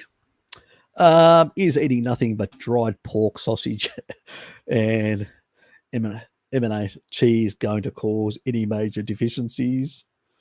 Potentially. Dried pork, sausage, dried. You may be getting a bit less taurine, which could be an issue depending on your endogenous synthesis capacity. Can vary between people. And so, but generally speaking, try and eat diverse animal foods. That's my personal opinion. That's what our ancestors did. They didn't eat just one food. They ate whatever they could hunt down. I get inflammation from factory milk. I think the damaged fats. Yeah, if it's overcooked, yes, some people can't handle the fatty acids. Well, some people can better in that regard. It's a bit like, some of the fatty acids can actually be recycled and all that with astaxanthin has that effect. But some people also have the genetic ability to improve the sort out, due to greater levels of glutathione and superoxide dismutase, and can actually handle it much better. Some don't have the same level of capacity. And with the issues that you've had in health, I suspect you don't have those genetics to produce enough, which basically means that you're more vulnerable and susceptible to not being able to deal with some of these damaged fats from very high temperature. So, yeah. And that's the other thing. You're right, DJ Projectus. In the UHT milk, there is the plain stuff that they do have here in Australia, but in some countries, yes, they do put sugar in, which isn't a good thing as well. So definitely, yeah, probably best to give a miss. But a one-off thing of a plain one, I've had once in my life, but that's, it's not going to kill you, but doing it every day is probably not a good idea. I have recently read about concerns of using grounding mats in a high EMF environment. Any thoughts on that? The jury's out on a lot of that sort of stuff. The jury's out. There's a lot of, Jack Cruz talks about it, but I've actually haven't been able to find any data showing, backing up what he said or many other people in that space. So it's very unclear. Some people claim, look, you can still get negative ions at the end of the day. Yes, you may get some dirty, but the majority of times you get most of the stuff is you will still get electrons. So if you're getting more electrons, you can stabilize tissue. You know, what is an antioxidant? It's electron doning. So, you know, it plays a big role. So if you're getting more electrons, you know, if you can lower the threshold of protons, you will reduce proton tunneling with more electrons, which is important for, especially for DNA stability. I'm not going to go into quantum biology. That would take an hour to explain it all. That'll be for another video at some stage. But when it comes to like EMFs and stuff like that, I don't really, you know, your electrical wiring is full of that, and we've had it for years and all that. I'm more worried about the circadian rhythms and the mismatches and stuff like that, blue light. And, you know, because before we had incandescent lights, which didn't have much of a blue light in them, and so they were less problematic. Now with all the LEDs and all that, that's the biggest problem. You know, some countries have actually changed their street lights to amber, which reduces the blue light exposure of people at night. I think parts of Germany have, and a few other parts of the world do use amber lights, which is much nicer and better for circadian rhythms for their population. So that's a positive thing. I don't really worry about too much. And if you're worried, just get a spike. Stick a spike outside and connect it to the spike and ground it yourself. And don't put it through the electrical wiring if you've got concerns about that. If you've got old wiring, some people have concerns. I have less concerns about that. I'm more into the situation, you know, we're bathed in electromagnetic fields. This computer has non-native EMFs around, and the wavelengths are very, are not as problematic. I mean, you know, we're talking about the sun produces terawatt levels. Does far more damage to cells and to the DNA.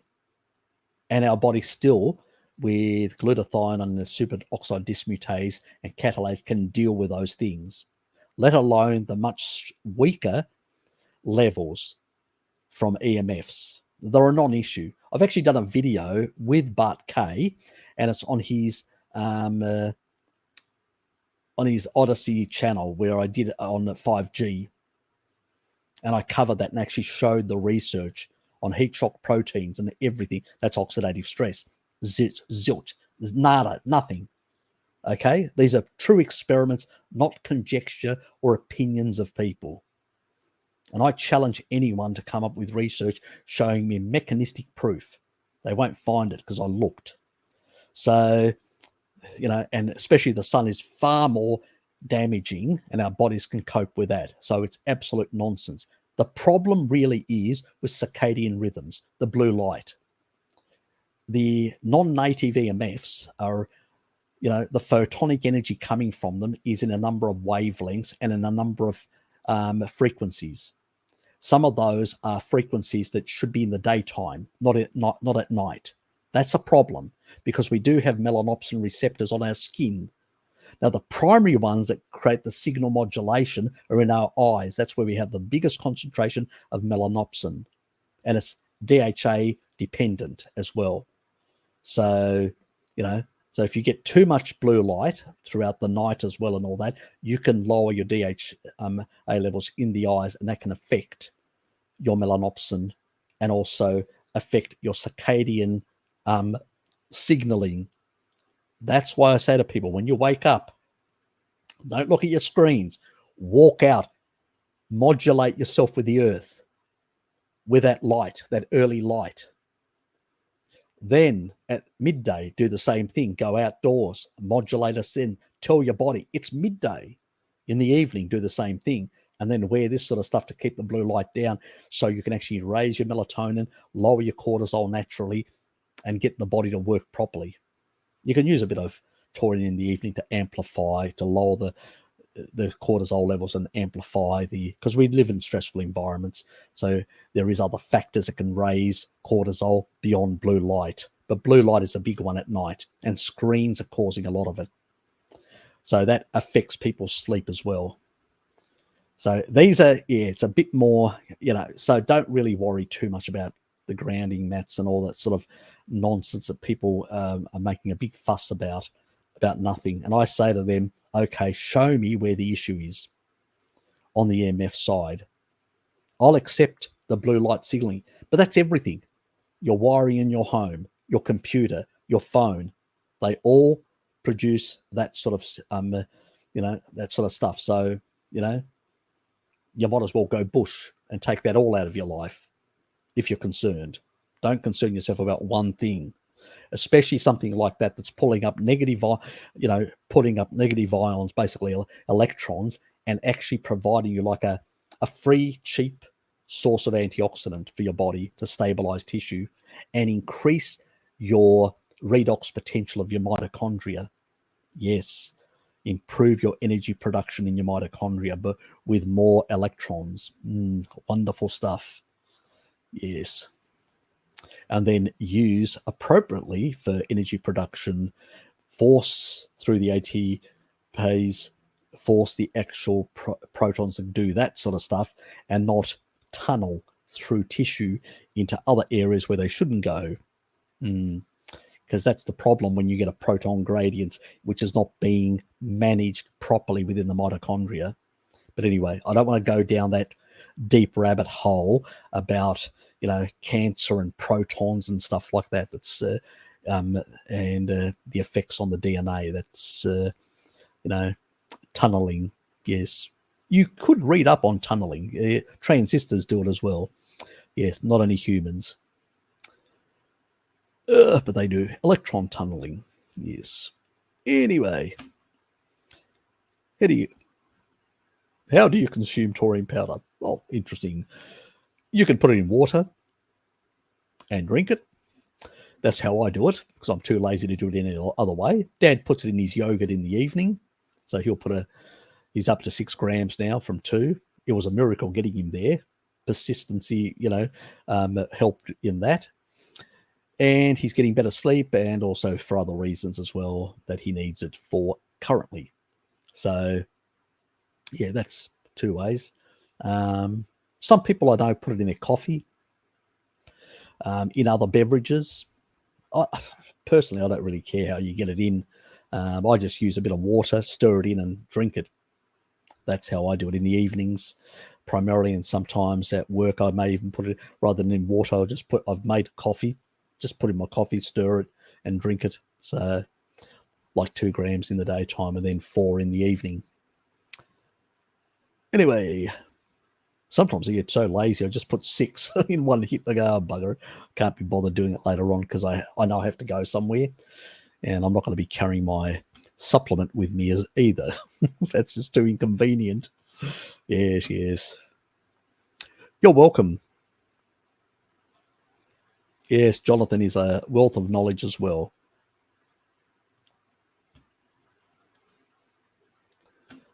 Okay, so currently I'm taking taurine, NAC, glycine, alpha-ketoglutarate, NMN. Is this a good, safe supplement stack? What would you add and remove? I'd remove the NMN because it's too high. I'd focus on getting my niacin from piggy and from animal products. And if you're going to supplement anything, I would supplement niacin, the flush type, not the stuff that doesn't flush. I know it's inconvenient for some people, but if you take the flush type, the stuff that actually causes skin flushing, is a bit uncomfortable. But if you take like 100 milligrams, then most people can. I take about 125 now and then. The days that I don't eat piggy or tuna, I'll basically take one of those. You don't need massive amounts. And the problem is when you take too much, more than 300 milligrams, you can impede gluconeogenesis and affect a whole lot of other pathways, metabolic pathways in the body. So not a good idea to take high doses, like 1 gram or more of niacin, NMN, NMN or NR. So, and actually, there's an enzyme that cleaves off I can't remember the part of the NMN, and it turns it into NR anyway. And it doesn't go through the salvage pathway, it goes through at a lower part of the niacin pathway. They've worked it out recently. I did a video covering this sort of stuff. It was a bit, I think I covered some of the crackpot ideas of David Sinclair. So there is a video, you can actually check it out. Alpha ketoglutarate, I can't see the value of that. I can't see glycine as a value, because you're already getting it from your food. If you're eating enough food, you're getting enough glycine, and then NAC, well, you get enough cysteine, you're getting enough of the stuff that can produce as much as you need in the body. So the only thing that can be depleted by a number of things or can be overutilized by the body, because especially our modern unhealthy people, is taurine. So I don't buy any of the other supplements. The only thing that I occasionally have, if I'm not eating, as I said, is occasionally I'll have twice, maybe 3 times a week, if that, but mostly about twice a week, is niacin, 125 milligrams, and it's pharmaceutical grade. It's the stuff that actually the pharmacist, the TGA in Australia, recommends for people that have health-related problems and need niacin. So it's actually exactly what it says on the bottle, because it's pharmacy you can only, a pharmacy dispense, you can only get it from a pharmacy in Australia, because it's actually produced under TGA guidelines, a bit like the FDA in America. So that's the only stuff I buy, and I was getting that. I've had it for many years now because of my heart issues that I used to have, and pretty much mitigated most of the issues there. Yes, so yeah, so I don't bother. If you're eating enough animal foods, yeah, don't waste your money, is what I'm saying.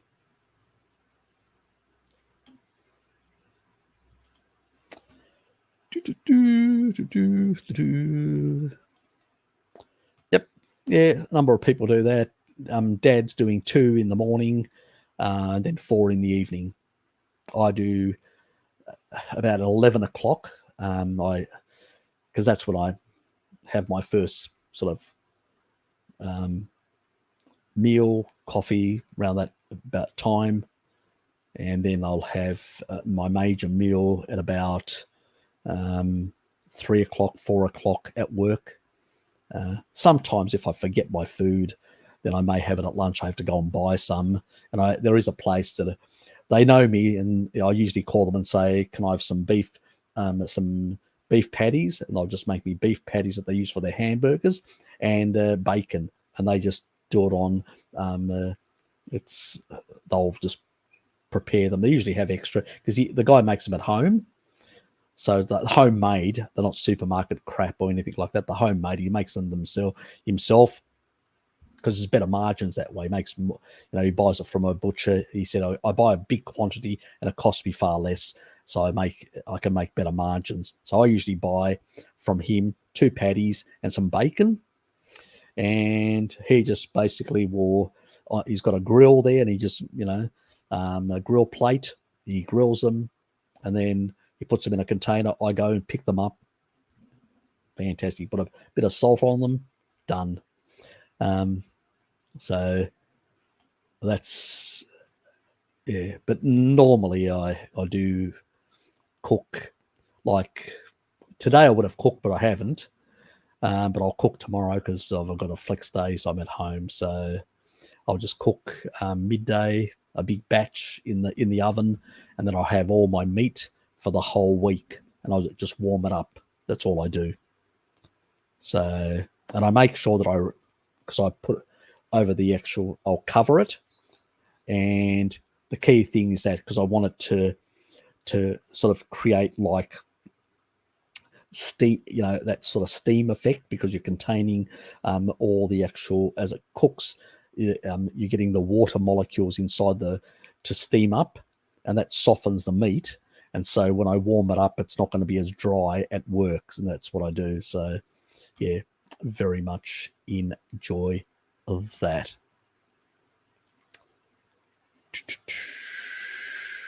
I have it with yogurt. Yeah, Dad does the same in the evening.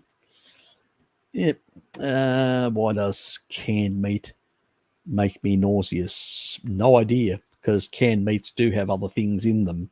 So, yeah, that could be an issue. Histamines could be, potentially. But it could be other chemicals in there as well. Don't know. You have to look at the label. If it's not, Alex may be right. You may be histamine. Usually taurine over time will sort out histamines in your gut. Yes, check out that metabolite on the gut microbiome in that digestive issues playlist. Yes, wonderful stuff in there. Some joker called Harry actually did all that work in finding out all that information for you guys. Please watch those things. Question: any antibiotics from surgery have HSLV1? As I discussed with you before, symptoms of leaky gut, acid reflux. Is the answer persistent time to heal following years of masterfully crafted protocols? Yeah, sometimes, look, it depends on, because you've done a lot of, remember I said, one of the biggest issues with a lot of people is usually because if you've still got your appendix, and this is important, you usually have most of the, like the bifidobacteria, the firmicutes, most of those strains are usually like, because remember, your appendix is a shrunken cecum. That's like where you've stored your gut microbiome in a sense. We're paraphrasing here. But yeah. But the stuff like lactobacillus and stuff like that, all those important, which regulate a lot of things that are acid loving, they really keep things under control in the gut.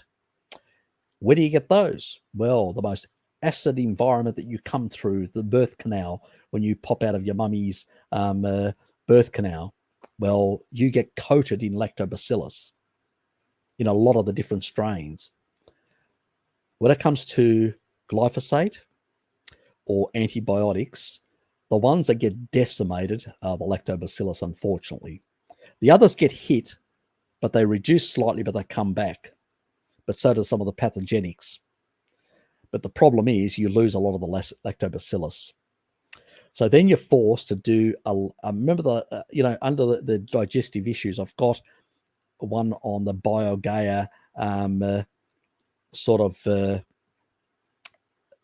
reuteri, and that reuteri, specifically one of the strains, the DSM 19 or 17 something, I can't remember the exact number, that one is the key one that suppresses C. diff and a number of other pathogenic bacteria.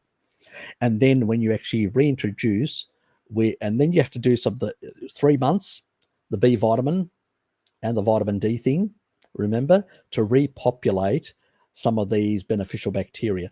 And you have to basically reintroduce a broad spectrum, do kefirs and some lactobacillus products like, fermented yogurts and, fermented sort of foods that have got some of these lactobacillus, and try and reintroduce more of the lactobacillus, while at the same time you're using the reuteri to suppress those pathogenics which tend to compete with the lactobacillus. And once those lactobacillus come back up, they tend to actually improve the gut functioning in general. So very important. Yeah, and antibiotics and glyphosate, which has got an antibiotic effect, which I've discussed before, and possibly in the hospital you're probably being given all sorts of things with wonderful glyphosate things in it. So I wouldn't be surprised. So all these sort of things probably weren't the best thing, but you're in a hospital, which is very hard. So, that's the sort of things you need to do. Plus, you need to, I'd up my taurine, because that'll help also with the healing, but also will help with the gut, the tight junctions of your gut, and vitamin D also helps with the tight junctions. Both work synergistically. So, yes. Anyway, hi Harry. You mentioned somewhere that one should. Oh yeah, we've already. You've asked me twice. Okay. Chicken, pork, lamb, goat, eggs, milk, butter, and some sheep organs. Is that what I have? So like a beef and fresh seafood going to negatively affect? No, not really. Not really at all. I hardly eat any beef. I eat a bit beef now and then, but not a lot. I do eat a bit of seafood, but not a lot. The two biggest things that I consume are pork and lamb. That's the two biggest things. Occasionally I have a bit of chicken. I'm not a big chicken person. For me, pork and lamb, I love pork chops and lamb chops. My favorite. Anyway, need to get my mind out of food. Eggs, I love eggs, and I love butter and milk and stuff like that as well. Yeah. So, if you're still healing it, if you've recently come to the carnivore diet and you need a bit more nutrition, like micronutrients, organ meats can be beneficial. Long term, you don't really need them because our ancestors never consumed large amounts, only small amounts as a multivitamin, which they shared amongst themselves, so they didn't overdo it. But yeah, generally speaking, Up Syndrome, how are you, mate? Good to see you. Should one eat or not eat canned tuna, salmon? Look, I'm not a big fan of. Look, when we had the lockdowns and when we had all that sort of stuff, and there was problems with getting seafood, I did get some canned food at like sardines and stuff like that, and some tuna, and I get some frozen salmon from not canned but frozen, and tuna frozen, snap frozen, wild caught, snap frozen. So and the only stuff that I got in canned was sardines. That's it. So I'm not a big fan of canned stuff. Traditional canning processes were much safer than current canning processes, and that's why I don't recommend canned meats and stuff like that, because I'd have to go away and do a lot of research, which I'm not prepared to do, to find out. If you want to eat those foods, you need to do your research to find out exactly the processing methods, what they used, how they do it, whether they use any chemicals, all these sort of things, to determine whether you want a barge pole of those sort of foods. It's not something that I can recommend without having researched stuff, and something that I don't need to do because I'm not interested, pretty much. Anyway, yeah, that's fine. I buy cured meats and raw cured meats. Yeah, spices can actually, if people are sensitive to lectins and anti-nutrients, yep, that can be a problem for some people. So yeah, give it a miss. You can find some things that are cured meats that only use salt, nothing else. So you just have to shop around, mostly in specialty stores, but sometimes you even get lucky with supermarkets. Like, for instance, in Woolies, we get some Italian cured meats, like pork, which is just salt, sea salt and pork, nothing else. And it's from Italy, the product. So, there are options everywhere. It's just a matter of looking and trying to find things. According to some studies, raw eggs protein digestion is only about 50%. Is that due to the anti-nutrient in the white? Nah, it's nonsense. I've never seen any actual experiments showing that, which is with pretty much a radioactive substance to actually measure where things go.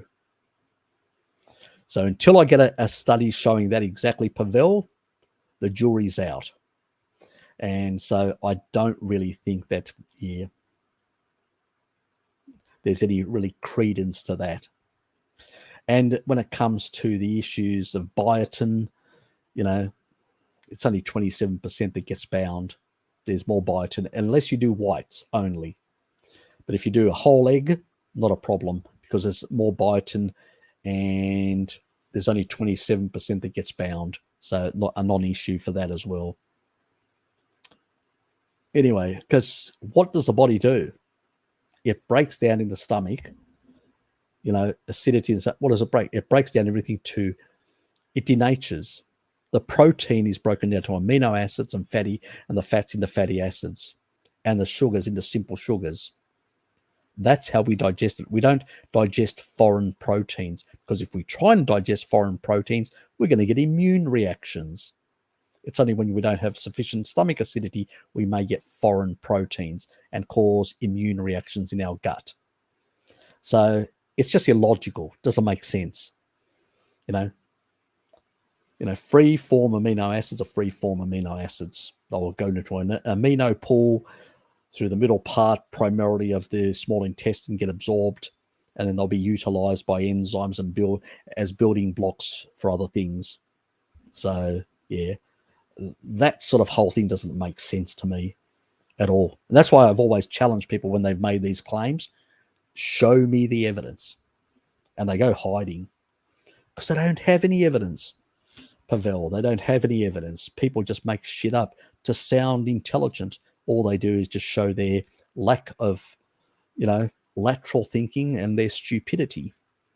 Unfortunately, that is the case for a lot of people.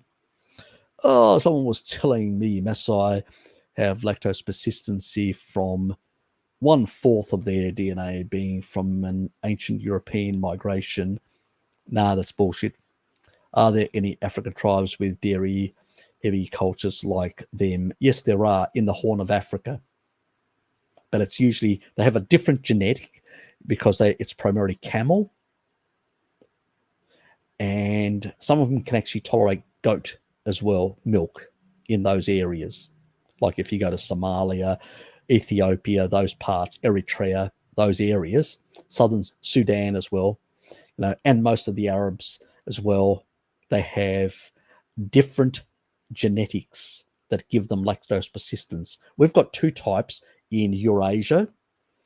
In the Middle East, they've got one type, and the Maasai have a different type of gene. Whoever told you this has got no idea about genetics or is just making up crap. I don't know why, but just making up crap.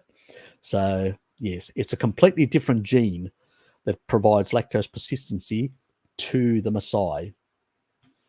And it's the same, and it's a similar one that some of the Horn of Africa people, like Somalia, because Kenya's just below borders with Somalia, and it's not too far from Ethiopia as well. So all that, what they call the Horn of Africa, they have a similar genes for lactose persistency. Now, some of them, because they've interacted with the Arabs, have the one that's in the Arab Peninsula as well. And also it's dominated the Arab Peninsula and the Berbers in North Africa because of constant interaction over a very long period of time. And I think because some of the animals that were used in the Horn of Africa were varied, and so that's why it varied in the type of genes that were actually created the persistency. So, yeah. The body is like a Swiss Army knife. It's got all these different pathways to deal with similar things. And if this doesn't work, it'll use another methylation pathway, 2-methylation pathway. It's got this. So the body has the ability of using a number of things to achieve similar results. If something persists within a population long enough, then the body there will be this genetic change, and it will happen differently. And we don't really understand why, to be honest. So yeah, and that's why we end up with different genes that give lactose persistency in different populations. But that's a new one, the European ancient one. God, that's new. First of all, the Europeans got it from Central Asia, which was the primarily the population there that had the lactose persistent genes, the Indo-Europeans. So anyway. The ancient Europeans were tribal, and then later on you had the first agricultural people that came in. We know from the genetics and the haplogroups, we know exactly where they came. They moved from the Middle East right up to Hungary. Then they swooped back into Greece, and then one came out of Greece and the other one came out of Hungary, intermixed and spread out through that. And these were the agriculturalists. displaced or intermixed with the tribal people that were there. And then the Indo-Europeans came blasting in all over the place into Middle East, the Hittites as well, into Asia Minor, blasting into North India, within the Persian plateau, and certain other parts of Western Europe, and all the way into Western China where the Uyghurs are and stuff like that. So that's the real story, and that's why those genes are very similar within that whole gamut of spread. So yeah. Anyway, I hope that was very informative in terms of history, archaeology, and many other things at the same time. Anyway, yes, anybody new to this channel realizes this is how Harry operates. You know, I've been reading a lot of shit for a very long time from my teenage years. So yeah, makes a difference. It's like an encyclopedia in here. Oh, let me go to that page. Yeah, I sometimes wonder myself. I can even do it when I'm drunk. That's the funny thing. Even when I'm drunk, I still make more sense than other people. It's funny. That's what a friend of mine told me. I'll go on what she said. I won't disagree with her on that. Yep. And I'm actually going to do a video on that, Pavel. Going to do a video on that, really pulling it apart and explaining and why certain people have some crackpot ideas about cooked meat. Yes, it's with not the I, but I as the letter I, herb. Anyway, just so people can understand that, Nathan. Dave, how are you, mate? Good to have you here. Always a pleasure. You still you back in Barcelona, or I know you got away from Boris the Clown sometime earlier, before he basically pressed you into Jabba the Hutt's den of inequities, as Mr. Bart K would say. You escaped. So did you get? So I know you got back to Barcelona. Are you still there, or are you still floating around somewhere else in the Balkans again, looking for some cheese delicacies like you do?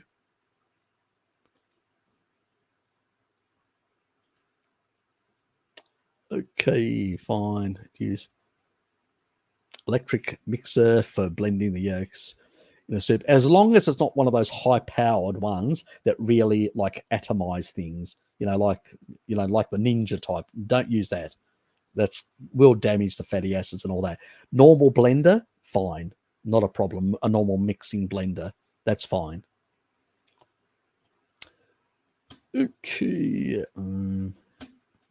Yep. Is there a link between elevated lactate and oxalate? Yes and no. Yes and no. Some people will, but it could be also because oxalate can have negative effects on mitochondria, and so it may be that's causing then more lactate production inside the mitochondria. So that's potentially the problem with reverse Krebs cycle. So yeah, that may be a problem, because it does cause some problems to mitochondria and the cells oxalate. So it is a problem, and this is why it's associated with cancer as well. And this is why I usually say to people, let's get rid of this poison out of our body. And it's something that if you have a lot accumulated in your body over many years, it will increase senescence and damage to your cells in your body. Now that we're younger, let's try and get it. Now that we're in our early stages of carnivory, let's get it out of our body. Let's heal our body to give ourselves potentially more years of healthier life. Yes, I know it's a bit of a drag having to deal with oxalates, but in the long run, you'll be thanking me. Anyway, how is it when off several posts a minute? There's nothing like 10 minutes does a chat. Look, YouTube, StreamYard, yeah, it's a pain in the butt for a lot of us. It's just the way it is. I have to deal with it on this side with StreamYard popping and running up and down, and then I have to find my location. It's frustrating. Nothing, there's always, then on the other side, I get, with Restream, their chat thing for my side, from where I'm working from, works really well. But then if I start a live stream, it ignores everything that before I started the live stream, if people have put comments, which is another pain in itself. It doesn't grab the stream from the beginning. So I wish some of these companies would sort out. They keep on adding features, like StreamYard have added additional new features, and, even YouTube have added additional features. But I always say, the stuff that people have been complaining for a long time, why aren't they fixing those elements? It's because there's not money in it for them, because they'd have to go and spend hours and hours of coding to redo things when they go, well, most people don't complain, only a couple of people. So, yeah, it's a bit like that. What do you do? Yeah.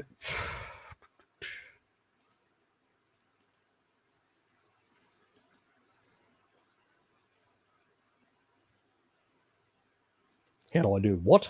How do you fix taurine? I'm not sure what you're asking, Richard, there. How do I fix?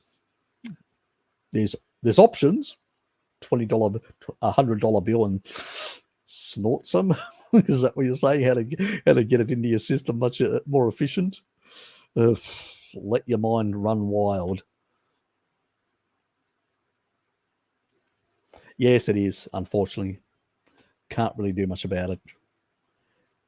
And I find OBS too complicated. I used to run OBS, and I had so many issues with audio trying to get things sorted out and all that, and I just gave up.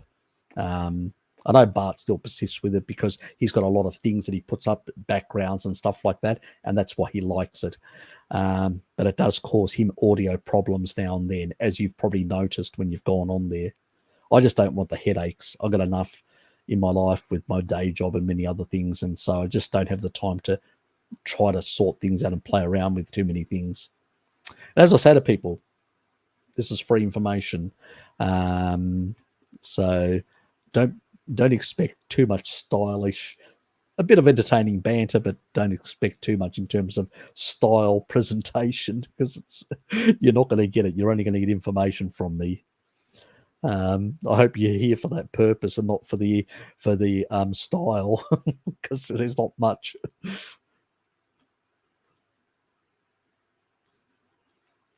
What do you say? I'm not well enough to be live with you today. Yeah, not a problem. Take it easy. I know you. Look, you're out of Jonathan. You're out of surgery, mate.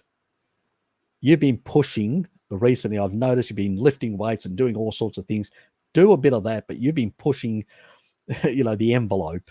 I know you're trying to heal, but at the same time, you need to give time for your body to heal. You need to rest. Rest is also very important. I know you need some weight bearing is important, but not excessive, and you need to rest as well, mate. Take it easy.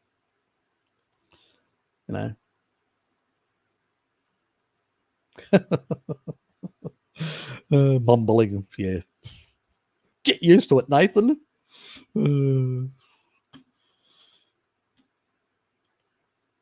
I'll mumble as much as I like. And if people don't like it, that's hate. That's a hate crime on this channel to say I mumble. How dare you? Like Greta says, how dare you? You've taken away my youth. How dare you, Nathan?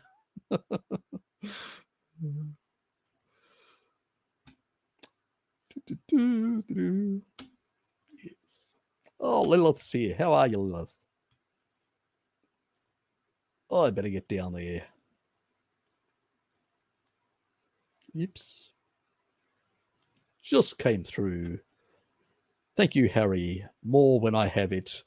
Nah, don't worry about it, God. I do it. What do they say? For the love of it. But thank you for the donation. it all goes into. I put it into I've got a separate account. I just shove it in there, and so I bought some software recently, so I accumulated enough money, and then I went and bought some software. So I do use it for other purposes as well, but I do use it also for the channel, because some of the other software, just a pain. The new software is much better, but I need to play around with learning a bit more about the software and some of the advanced features. Maybe I can add a few exciting little things that pop up and all that. I still have to learn a bit more about it. I just haven't had the time to invest, but I will get back to investing a bit of time, because it actually is quite interesting, some of the features that are there. So, definitely want to play around with it.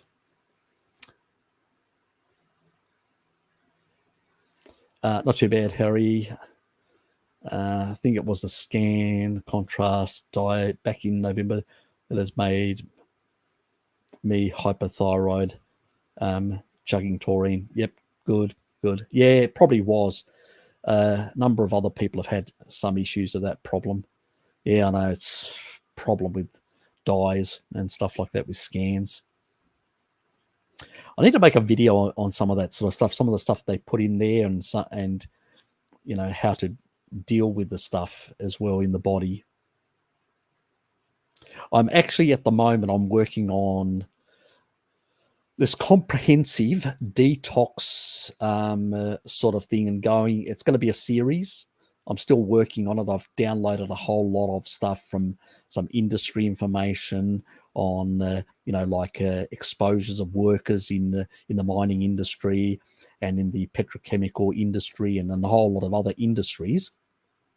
And I'm putting together a sort of a comprehensive way of dealing with certain types of toxicity and stuff like that, So, yes.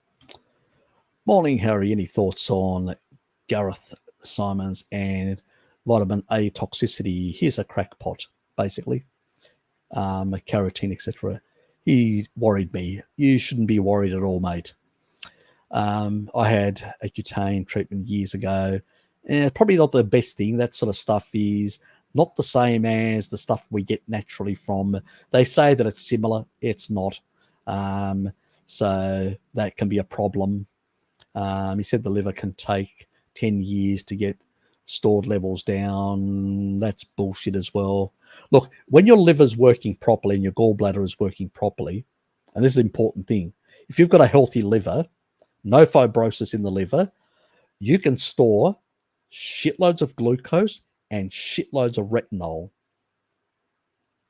Simply put. Okay, there are many populations that have consumed very high levels of retinol. The Irish with cod liver oil, the Greeks in the West Coast that consumed massive amounts of retinol and liver and problem stuff like that.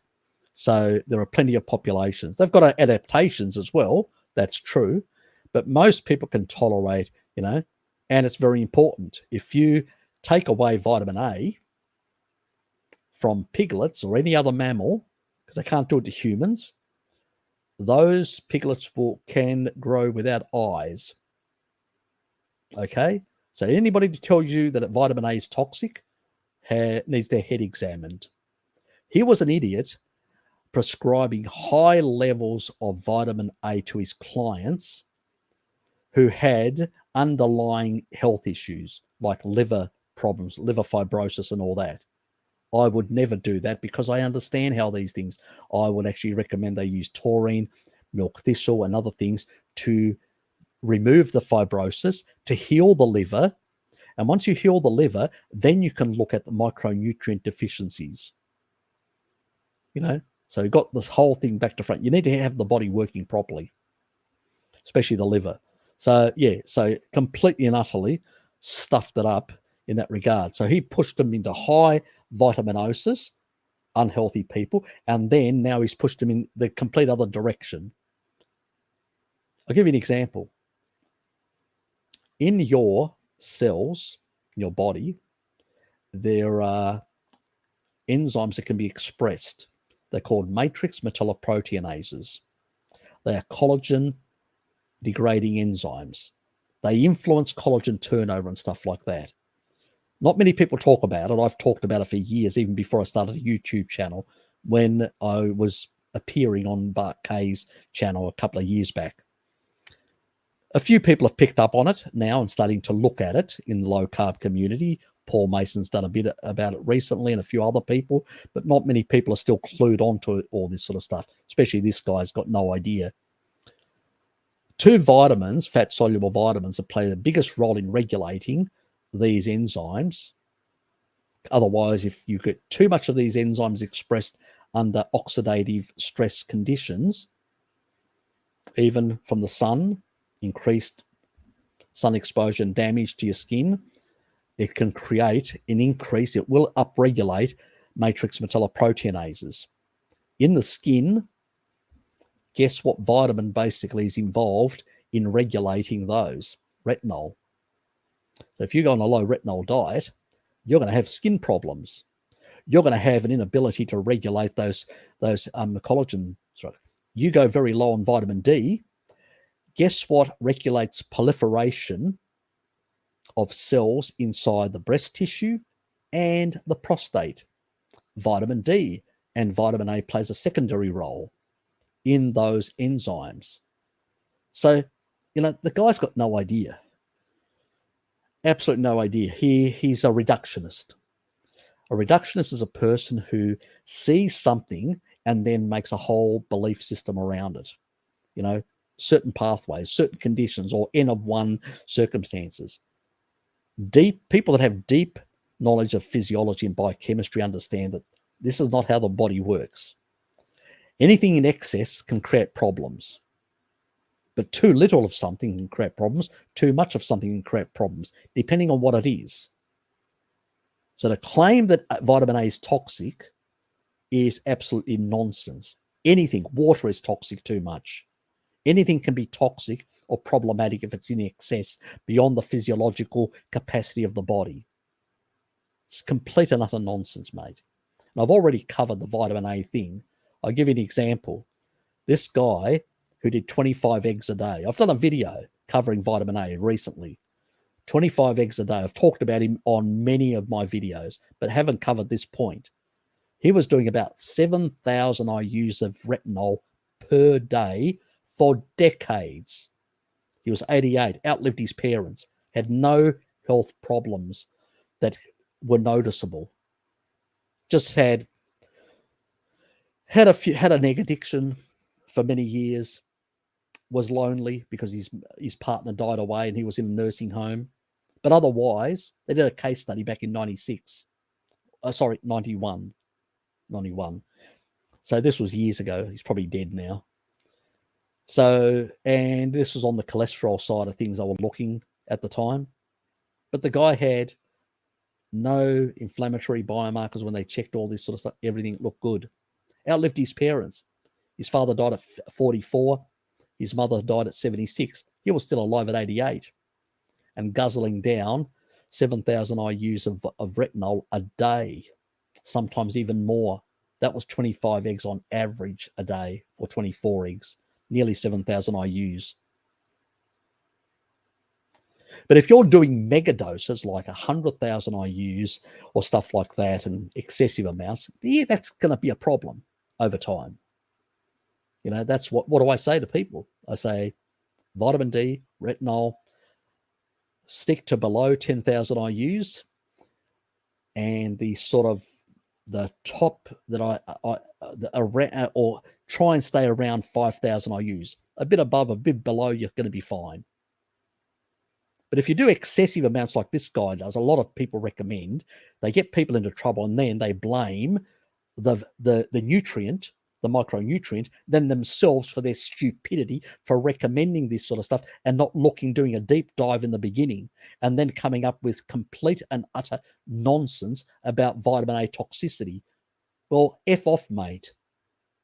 You made people sick because you were too lazy to do sufficient research, and then you came up with some crackpot idea to cover your ass after that. It's like, oh, it wasn't me. It was these nutrients that everybody talks about that are so healthy that are toxic. What a load of garbage. The guy is certifiable. He's dangerous. He's going to cause a lot of people collagen problems in the long run as they get old, connective tissue problems, for the simple fact that they will be too low on these fat-soluble vitamins. He's gone from one extreme to the other. Please don't listen to these guru lunatics that have got no idea. We've got a physiological requirement for certain types of micronutrients. The requirements vary between populations and they vary between people for a whole lot of reasons, but there is still a certain level. Whether the RDIs are very accurate, the committee, based on glucose metabolism primarily, or sad diet metabolism, they're not perfect, but they're far better than what these people are coming up with. These extreme idiots that are putting people at risk for overvitaminosis for no good reason. So yeah. Unfortunately, there's too many of these crackpots out there. This is why me and Bart usually say, eat real food. Eat real food. You'll get your micronutrients from that food. And the body, if you get excess vitamin A, and you've got a good functioning gallbladder, and if you're eating animal products, you will have a good functioning gallbladder. That gallbladder can excrete excess retinol from your bile. It can eliminate excess. So it's not an issue. But if these people have got gallbladder issues, usually people coming from plant-based diets and all that usually do. A lot of modern people have a lot of gallbladder issues. Like gallbladder removal surgery is escalating in the last couple of decades like mad because we're eating inappropriate foods and things are not functioning properly. So not getting enough taurine to emulsify. Too many plants reduces taurine synthesis. It inhibits uptake of certain nutrients that are important in the, like iron, very important for taurine synthesis. It's not enough to have methionine and cysteine, but luckily with meat, it all comes packaged together with all the other nutrients, B6, iron, and all these other nutrients, micronutrients that are required for the production of taurine. But if you don't have that, then you'll have insufficiency. And if you don't have enough taurine to basically emulsify, you'll get hardened bile. And then you get bile stones, you get bile sludge, won't work properly. You won't sort out your intestine. You won't absorb stuff properly. You start getting into deficiencies and problems. Things don't work properly, And also you can't excrete excess of certain things, which are fat soluble in particular, which are uptaken together with fats. Another problem, potentially. So this is the problem with these people. They haven't done their homework properly. So please don't listen to this idiot. He's got no idea what he's talking about. He's a crackpot. What is non-alcoholic beer or wine could cause headaches? I don't know. Look, there's certain sulfates and certain other compounds and other chemical compounds that they put in some of this sort of non-alcoholic beverages that could potentially in some people cause some issues. The majority of headaches that actually occur in most people are usually gallbladder related. Yeah, the majority are. So usually once you fix your gallbladder, you tend to have hardly any headaches after that.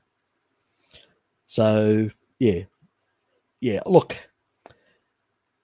there's so many variations in non-alcoholic beverages, and there are some speculations out there, but nobody's ever done really experiments. And the reason is because no ethics committee actually will allow to do these experiments with wine and beverages and stuff like that. I don't know why, but it's just, don't ask me. There may be some people out there in some countries that I haven't come across yet that have done some experiments and have come up with some reasons, but I don't know. So I can't give you an answer to that. If it's causing you issues, don't consume it. Is the golden rule. Parasite pulsar, zapper, electricity, square wave. Do you have any knowledge about that? they sound like fancy terms, but they probably have been produced by some crackpot guru that thinks you can use fancy words to make up things. Zapper electricity, I have no idea. It's not even you won't find it in any physics book, in any scientific book anywhere. Zapper electricity, parasite pulsar, never heard of that, and square wave, so yeah, no idea, mate.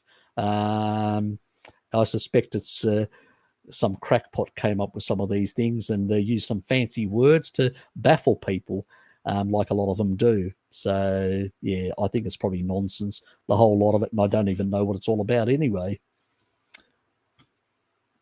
Anyway, those non-alcoholic drinks can be quite high in carbs. That's true as well. Being liquid, this can get into the system quite quickly. Yeah. Look, as I said, Scotty, to Nathan as well, I just don't know enough about all the different substances that are in these. And there's a lot of boutique sort of beverages as well that have got a lot of different things in them.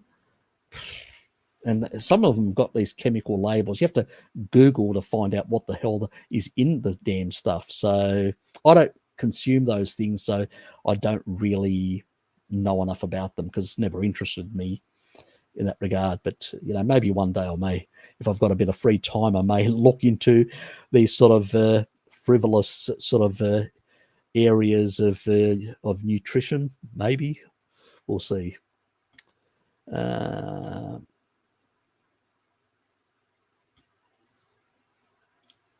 In for another night shift, mate. Fair enough. Anyway, thanks for popping in, Scotty.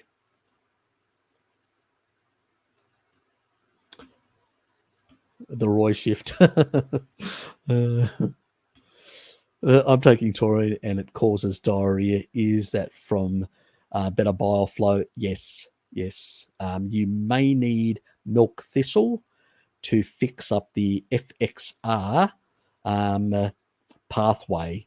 So that's the recycling at the bottom of your small intestine may not be working properly. And so you may be getting better bile flow, but you're not recycling the majority of it again. So that may be an issue. And FXR and choline can help improve and normalize that. There can be other issues as well. There can be certain microbiome derangements, but usually that's very rare. It's pretty much has to do with bile. Sometimes it can be at the stage where you've got sludge coming out. So if you're getting a bit of tanny color, like your feces or your diarrhea has got a tanny color, a light color, that will be sludge. And you may have some sludge in your gallbladder still, even though you're getting flow, and in your also the bile ducts, the piping that goes right through the pancreas and all that. And if you're actually getting some discomfort on the left side, at the lower left side, that can be a mild pancreatitis because it's going through, and some of it can sometimes back into the pancreas as well. Small amounts, but it can cause a bit of inflammation in the pancreas and a bit of discomfort under there. So if you're getting that, that definitely means you've got quite a bit of sludge. If you're not getting that, you've probably got milder levels of sludge coming through, which, a couple of months' time may clear out altogether, and you may be fine by then. So we can use a bit of extra calcium, like eating a bit more cheese and stuff like that, which tends to basically bind some of this and reduce some of the severity of the diarrhea effect. So keep that in mind. That's if you can tolerate dairy. I don't know whether you can or not. Anyway, question. Does bloat and inflammation when I eat beef eggs only mean that I have a histamine issue? Nah, it could be basically you may have gallbladder issues, you may have stomach issues, you may have digestive issues in general. So I do have a digestive issues playlist. Go and check that out. Is Zealous, and you will get a lot of information, and I'll get some views and likes from you. And you'll get a lot of information covering a lot of the sort of stuff. Even taurine helps with histamine. So even if that was that issue, it can lower it. Anyway, evening, Scotty, and a beer. I'm having quite low in carbs, so has to be something else. Yeah, probably, as I said, yeah. Check the label and check the numbers. What do the numbers say? And then Google them to find out. Scotty's right on it. Yeah. What were the ingredients? The stuff that I said earlier. You got to look at that sort of stuff and find out what the hell's in them. Anyway, have you tried kombucha made with erythritol? If that was the reaction difference. Anyway, it's just regular beer ingredients. As far as I know, it's just regular, very low alcohol beer, low carb. I don't think there's any sugar alcohols added. Most of them aren't, but there are some other chemicals and stuff like that. Sometimes in the processing, I've heard that they use. So, yeah, don't know. You'd have to basically try and do a bit of research on the brand. Yeah, I've had kombucha with erythritol and no issues. Like this. It's a kombucha as well. I forgot all about it. Anyway, currently in the former kingdom of Boris, dairy paradise in the Balkans soon. Okay, so you went back to the UK and then you're going to pop over. Oh, fair enough. Enjoy your time. Yeah. You're fair enough. You're sort of waiting for the summer to pick up in the Balkans. Yes, definitely. It'll be a bit. Yeah, so you want the snow to thaw. Understandable, very understandable, especially like in northern Greece and in the Balkan regions. All that is very similar. That's true. Very much so. I forgot Richard. Richard, I just noticed. Bloody hell, I'm losing it. Thanks, mate. Appreciate it. Thanks for the donation. Donation momentum. Appreciate it. Thank you very much.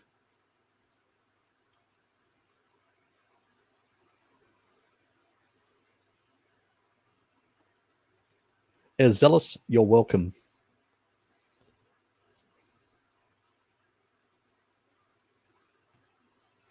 Bjorn, how are you, mate? Ew. Where was I?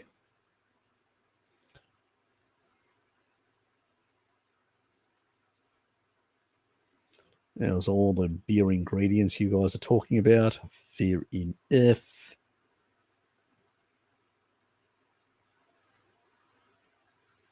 Okay, fair enough.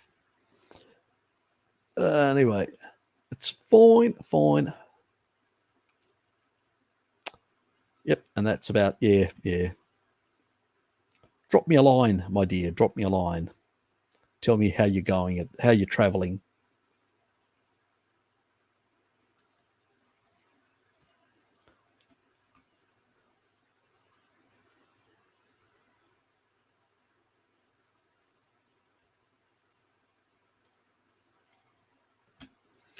Yes, they have some very strange ideas, some of these medicos.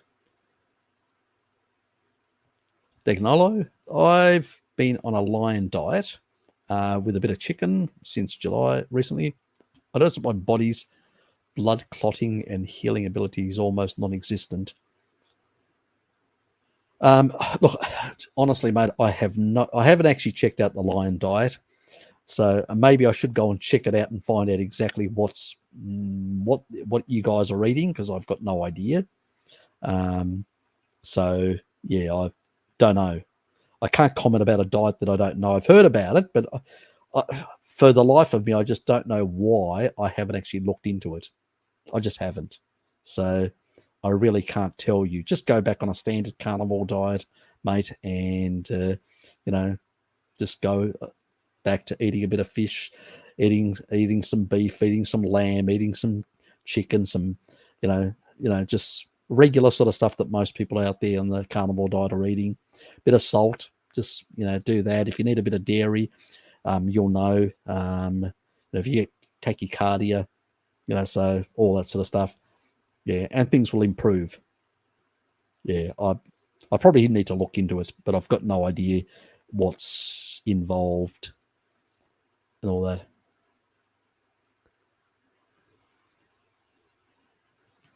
I can't eat standard diet because of autoimmune issues. Well, autoimmune issues tend to be issues which are very much associated with a number of micronutrient and deficiencies as well. So you may have to look at those sort of things like trace minerals, vitamin D status. A lot of people don't realize that I usually get people on consuming quite a bit of supplemental taurine and vitamin D to sort out their immune system, and also doing a 3-day fast to rebuild their immune system.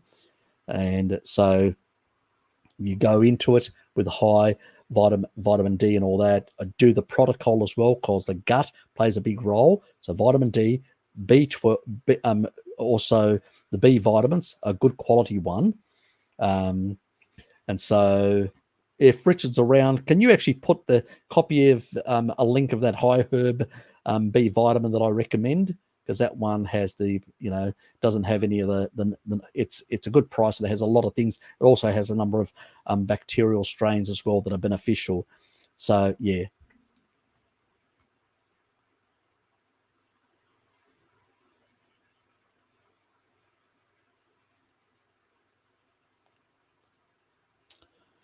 Yeah, that's it. Yeah, that's another possible syndrome as well.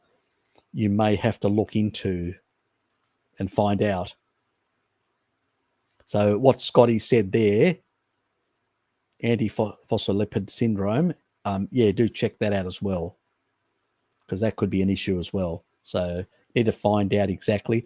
Once you find out and you've got a bit more information, just drop me a comment or drop me an email, and just tell me a bit of your background and exactly what you've been doing and stuff like that, and I'll give you some pointers, because it's really hard on the live stream to really break down. It takes half an hour just to go through stuff.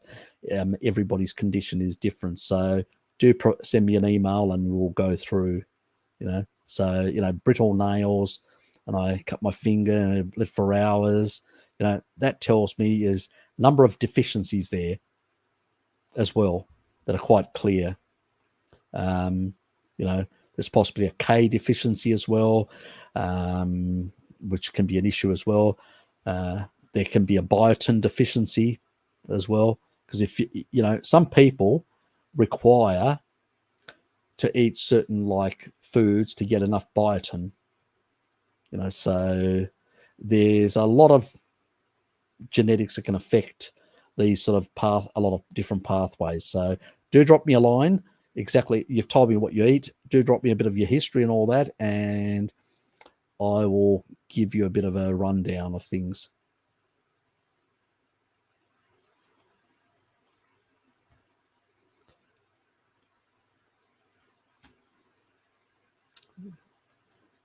I think he answered the question after you left. Okay. Okay. Some question. Yep. Justice, how are you? Props for calling out crackpots. Oh, thank you, mate. Thank you. What does Up Syndrome have to say? The idiot got the idea from this Eastern African may have to be up to a quarter of Asian European DNA by independence. He also thinks melanin damages your skin if you are white. Okay. He's got some interesting ideas, the guy. Okay, fair enough. There's a lot of people out there that have got some strange ideas in that. Okay. Zappa was the Hilda Clark book about parasites. Okay.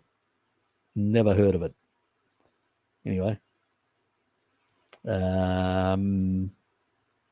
Sorry, Hilda Clark. Okay. Do not know. You're welcome. I do have a whole series of videos on parasites. Like I've got a playlist that covers parasites. So if people want to look into parasites, they can check out I don't know these other people, honestly. I've just looked at the literature myself. I haven't, had interactions with these people, so I don't really know what they're claiming, what they're saying, and what their evidence is. So good to see you here, mate.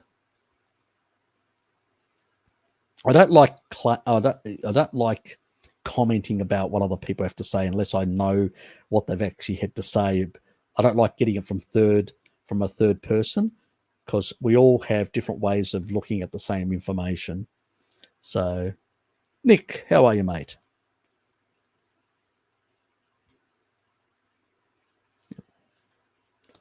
Anyway, anyone eating kidney? Heard great things about it for histamine allergies, diamine oxidase.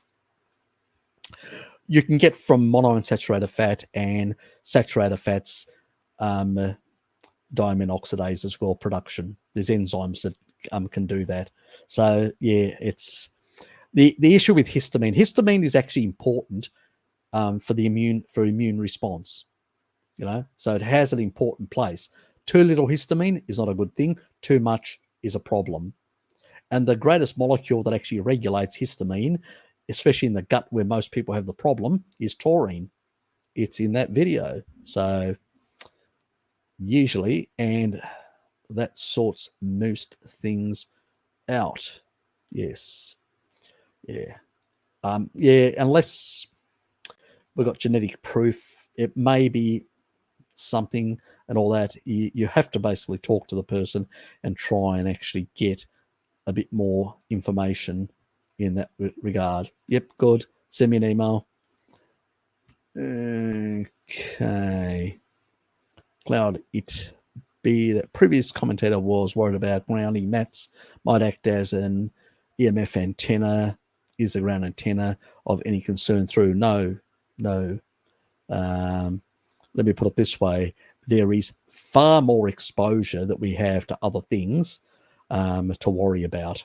So I would not worry at all about it, one iota.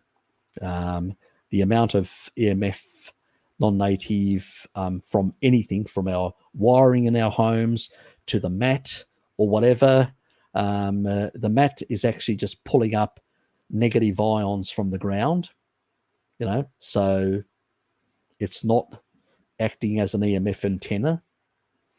So it's a non-issue in that regard. Now, there is a bit of dirty electricity that may get in there, some people claim, but I've actually said to them when they've actually made that claim, I've said, okay, because that's something Jack Cruz brought up. I'm going, fine, please provide me the experimental evidence for that. They go away running. They never do provide it. So without any evidence, and then when I've actually done on, the 5G thing that I did on a number of, when we looked at heat shock proteins, which is oxidative stress and other things like that, when we looked at a whole raft of things, there was nothing to see in the experiments. So it was quite clear. And, why would there be?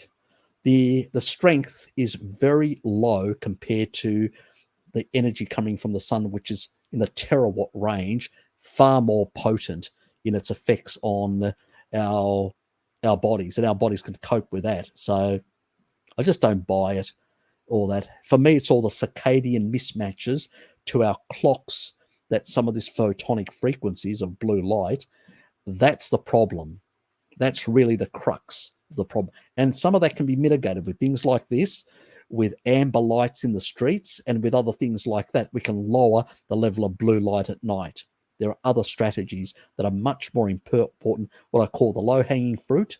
When you get people concerned about it, it's a bit like, the climate. It always changes, the end of the world sort of things. When you get people motive on these conspiratorial or these other things, focused on that, they ignore the big ones, because you know how much it's going to cost to change all the lights into amber around the streets?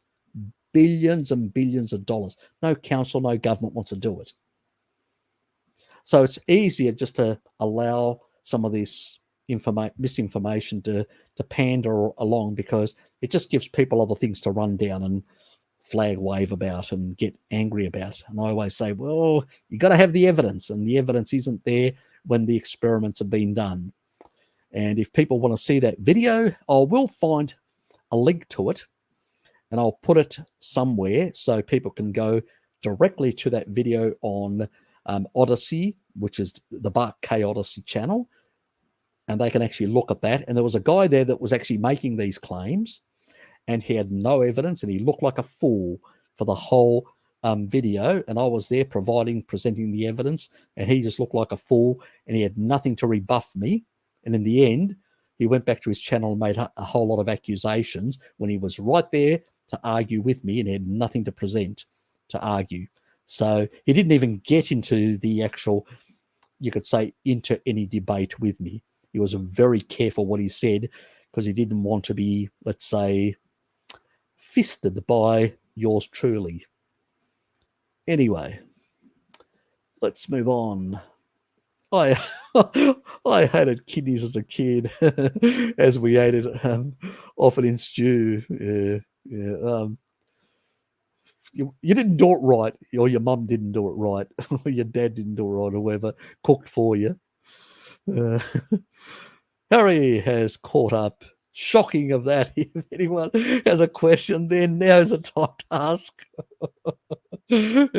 Go F yourself, Scotty. I was trying to leave. Don't tell them to do that. Oh, God. Yes, yeah, talked about it. I actually read it from ebook. Luke posted on the Discord a few days ago. Anyway, and local street lights, personally blue. It's because it keeps people driving late at night from falling asleep while driving.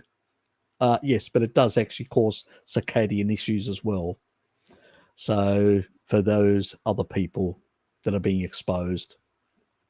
But then again, you can walk around with something like that. They have actually, I think that's a bit of a red herring, to be honest, Necro, because in Germany, the accident didn't go up when they changed the lights to amber. So I'm not that convinced about that sort of thing. There's plenty of people that fall asleep on the steering wheel with those lights and still get killed in the US and Australia when the lights are around. So I just don't buy that. Unless you can show me a true experiment showing quite clearly that there is a massive difference with the introduction of amber lights in Germany, which there isn't, then I would stand up and say, maybe there is something in that. But I haven't seen anything, and I usually check things thoroughly because I don't want to be wrong. I'm a bit of a stickler for that. Unusually, or I say I don't know because I haven't looked into it. Unusually, I'm under the weather, picked up nasty cold and chest cough, having upped my D to 20,000 IUs. Any other suggestions in the short term? A bit of taurine would help, and rest. Sometimes, once it gets a foothold, remember, any virus, any cold will attack your immune system and weaken your immune system. It's called immunosenescence. And taurine reduces immunosenescence, also inhibits some of the nefarious things that viruses do inside the cell. I talked about it earlier, so I won't cover that again. You'll have to rewind to listen to that sort of stuff that I covered in regards. Kayla Peterson is still struggling with environmental allergies after 5 years on the line. Taking DMAO enzyme did help a lot. Yeah. Look, I don't really know what she's doing in that regard. Environmental allergies. What environmental allergies is she suffering? Okay. I may have to look into it and find out, because I just really, between answering so many emails and questions of people and doing my day job and my personal life and all that, I don't get much of a chance to look at much stuff. The only stuff that I do watch is Bart's primarily, and that's because he's a close friend and I like to support his channel. So that's pretty much what I mostly watch. It just, not enough. Yeah, I was talking about Hellman. That's right, Scotty. Yes, very much. And he was just basically sitting there dumbfounded. He looked completely, had nothing to say. He was the one that was actually making the claims with the device that he was running around. You look ridiculous. Anyway. And the other funny thing is he used some strange website to claim that Bart K was demonic or something like that. And then he looked up my name and all that on this website. It made him look a bit, that he wasn't 100%, and it made me look like angelic. And obviously he couldn't attack me because, if he'd put my name into this website and it made me look like angelic, it exposed him, and his nonsense. So he didn't do that, but I did it. And I checked my name on that website and I found that I was angelic. It was funny. Yes, Haleman. Yes, funny young lad that lost his way as well, a bit like Joey, into the crackpot world of crackpottery. They learn a little and they think they know everything. But I think we're all like that. Even when I was young, too much ego, a bit and you think you know everything. And even then I knew more than he does now. So, because I was reading like profusely massive amounts of books and I was way smarter than any of these jokers that are around then, let alone now. The only thing is, as you get older, you realize how little you know, even when you know so much. Humility kicks in, you go, God, the thing that annoys me the most, that I won't live long enough to understand more, that we are so limited. Whereas one Russian academic said once, we're at civilization zero and we understand very little of how the world, the universe, our bodies and many other things work. Yes, we're basically like in Plato's cave, trying to work out how everything bloody works. So, yeah, humility is lacking. So in a lot of people, and they make a lot of things. You know me, if I don't know something, I'll tell you I don't know it. And if I do, because I've researched it heavily, I'll tell you exactly based on my best understanding of something. It may not be 100% right, but nothing is. It's just the reality of the world. We can only go on the best research and the best information we've got. And then it's trying to pull it together and extrapolate some sort of meaning from all that sort of stuff. I don't know if fisting was an option. Oh, that was my comment about that guy. Oh, yes. I have colourful thoughts that pop into my mind.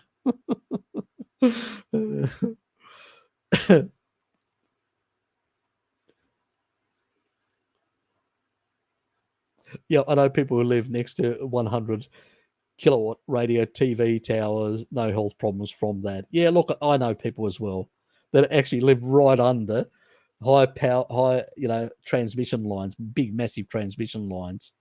So, yeah, I think it's easy for people just to point to those things rather than looking at what they're putting in their mouth and other lifestyle factors and stuff like that may be causing them health problems. It's easy to say, oh, that's causing, really?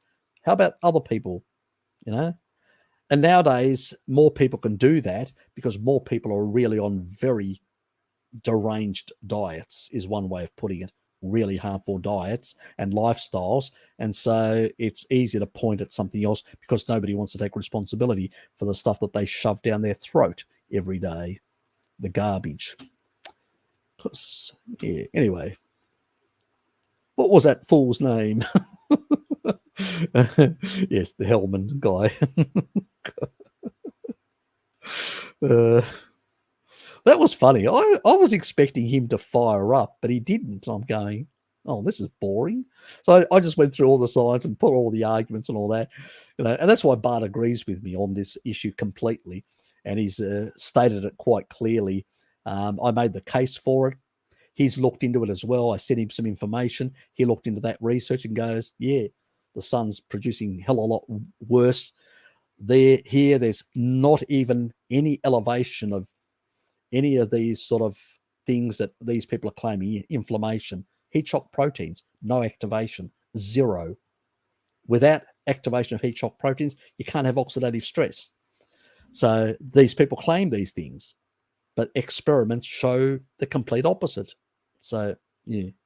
But anyway, there are still people claiming these things to this day, and they will continue because they just do not want to look at the research.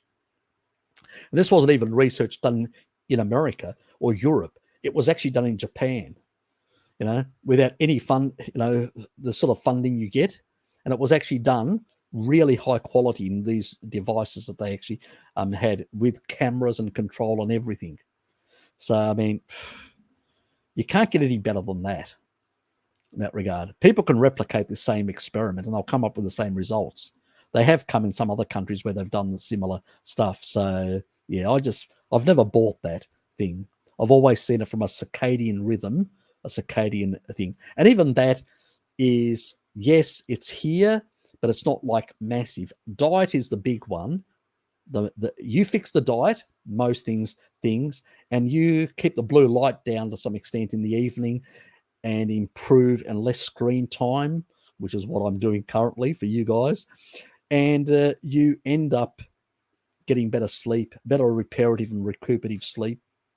These are the things. It's not rocket science. They don't taste like piss. Wash them out thoroughly. My old man used to wash them out. Or actually, the bastard used to get me to wash out everything thoroughly, to be more precise. I can say anything now because he's not listening. He's probably asleep. Here's another one of those people that goes 9 o'clock to bed and wakes up 5 o'clock in the morning. It's one of those people. Yes. Probably good for him anyway.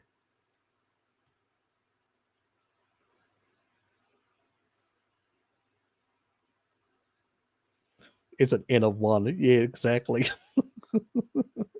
Show me a study, kitty. Show me a study. Cut up the and soak in milk. Yeah, that actually helps. Actually, the milk. Yeah, I forgot about it. Also with the liver, it takes away that the smell and all that. Liver and kidneys. Yeah, milk is really good. Yeah. I've used both, and I've also used in the past. I used to use coconut milk. It did the same thing. Yes, that's true. Rinse dry. Yes, you got to rinse it and clean it properly. Run it under water and properly clean it all out. Yes.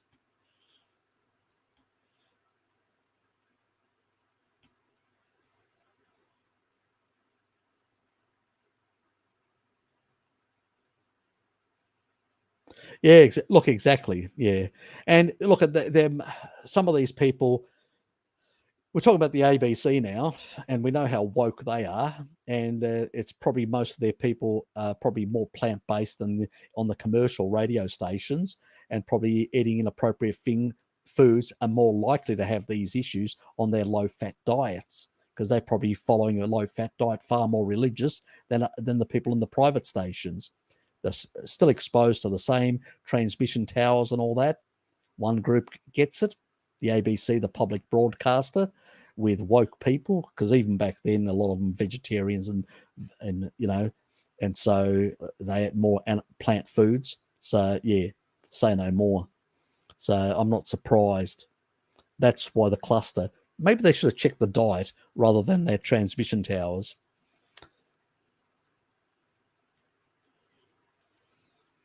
Yes, and thanks for that, Scotty.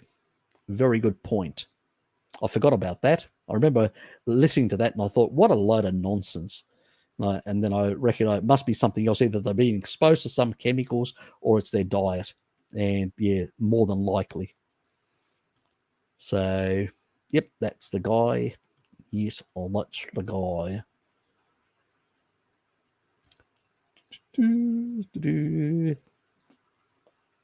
I shall rewind. Thanks, Harry. I really enjoyed your interview with Sarah Plu.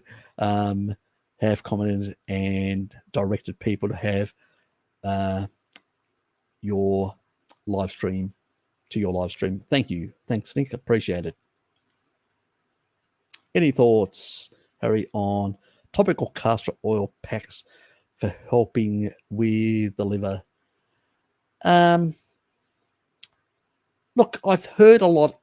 It's one thing that I haven't researched, so I don't really know whether it has any benefits or not in that regard. So all I can say is you're not going to lose anything by giving anything a try. It's not as castor oil isn't going to be harmful to you. People have consumed it in the past for other ailments and things like that, and it hasn't caused them any problems. So I don't think it's going to be a problem topically putting it. You just may be wasting a bit of money. But liver, to get the liver to work properly, you're looking at milk thistle. You're looking at things like malic acid. You're looking at things like taurine. You're looking at things like choline, and taking inflammatory foods out of the diet, and that will really help in improving the liver function over time. Hillman was an extremist from the beginning. He was a scary, hardcore vegan before going carnivore, and then became, I know, he went from one extreme to the other. He was already an extremist, exactly. That's right. I actually pointed out that to Bart in one conversation. He said, "Oh, he's young; he'll grow out of it." No, he didn't. Emilian, how are you? Hello, Harry. Thank you so much for all your work here on YouTube. You're welcome. Thank you for watching my channel, and in that regard, Joey, Joey never impressed me. I was wondering why Bart and others took a liking to him. Did never strike me as particularly intelligent. Neither of me either. I thought he was a lightweight as well. Bart sort of wants to. Bart and me try. Look, the whole thing beyond why I gave him a bit of time, and I went on and did a discussion with him, and said a few things on his channel, and then Bart also had him on his channel, and and stuff like that. The purpose is we see him as a young carnivore, and we just wanted we try and get, because in the long run, it's the young people that are going to come through, this younger generation, that are going to take the mantle, the flag, if you want to say, to promote this sort of stuff in younger people. Because, our age bracket, I mean, Bart's in his 50s, I'm in my 50s. Even though I do have some young people that follow me, like a quarter of the people that follow me are very old. A quarter of the people are in the top part of the middle-aged. The other quarter is in the bottom part of the middle age. And there's also another quarter which is in their 20s. But in teenage years, people like 18 and less or whatever, 0. So I don't even make a connection with those people. Neither does Bart and many of us under any of those circumstances. So it's important that we try and, you could say, influence these younger people and encourage them to take on the mantle. But there's no guarantees with these things. Yeah, it backfired. But, it doesn't mean we should give up on young people in the teenagers and try and encourage them, But I think we need to be a bit more skillful the way we do it in the future, So we need to, I think, quite clearly make it clear to them that there are certain crackpots pushing these ideas, and you should really give these people a wide berth.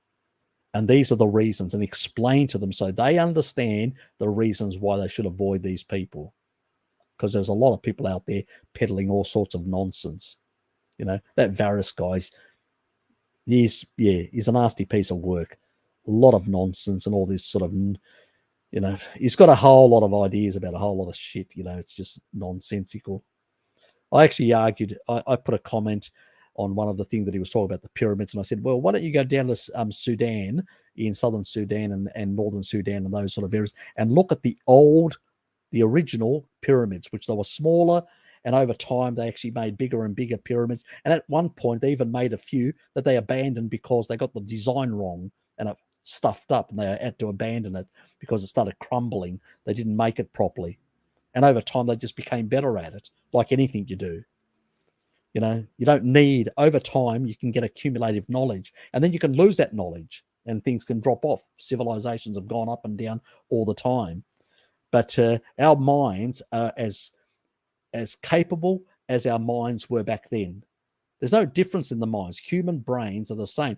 The only difference is accumulated cultural knowledge from then to now. It doesn't mean that if you have smart people that can use their brains analytically, take Archimedes, 2,000 years before the Industrial Revolution, develops an analog computer and a whole lot of other with gears and stuff like that. You need to go all the way to Babel in France 2,000 years later to see the same sort of technology emerge. He lived outside his time. He was 2,000 years outside his time, developing technologies way beyond his time. And then it took 2,000 years before somebody else could do the same thing. There are great minds in history that make exceptional things. So why shouldn't they be in Egypt or anywhere else? It just drives me up the wall, some of this nonsense that people come up with or think. But anyway, without no proof, without no evidence, without nothing, I say, where are the artifacts? You've got all these other artifacts, you've got the pyramids and all that. Where are these advanced elements in there? There's nothing. It's just make-believe and Gaia Earth and some alien species out there. Yeah, whatever. It's nonsense. But it's all, it's again, what actually happens is, this is a movement that happens all the time. Whenever people become restless, start questioning the system is in decline or whatever, the elites push this crackpot's ideas. Why? They're shills for the elites. It's misdirect. The vegetarian movement in the 1920s was a misdirect. And then fascism came after that, and authoritarianism. The sort of 1960s was again a misdirect. Rebellious youth people, give them some bullshit hippie stuff to become less rebellious, and it worked. And then later on, you end up in the modern era now with Gaia Earth and all this. These are all things which are used to misdirect people away from, good thinking. And it works, unfortunately, because so many sheep around that follow this bullshit. Anyway, yes.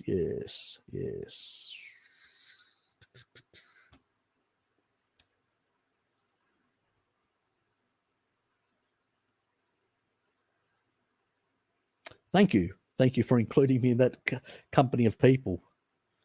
Yes. I'd put Bart first, way before me. He's a very smart man. I've got a lot of respect for him. I think to some extent he sometimes sells himself a bit too short in terms of the stuff that he can contribute. He does a lot of tech videos and stuff like that. He could do far more. He does on his, and the reason for it, I know, I've had conversations with him. I said, why don't you do more sciencey stuff? And he said, well, I've got that other channel. It never really got anywhere. People just like controversy. And he needs, and because he needs, I've got a day job. He doesn't, so social media, all this sort of stuff. But I think, I wish there was in this world, there would be more people to support people like Bart to be able to do more of that sort of brilliant scientific content, because he's got a brilliant scientific mind and he underutilizes it on social media. So yeah, anyway, that's my call on that. I think out of all of us, he's number one. I'd put him number one in that regard. And if you're a subscriber of mine and you haven't subscribed to Bart K, why the hell not? You should. Anyway,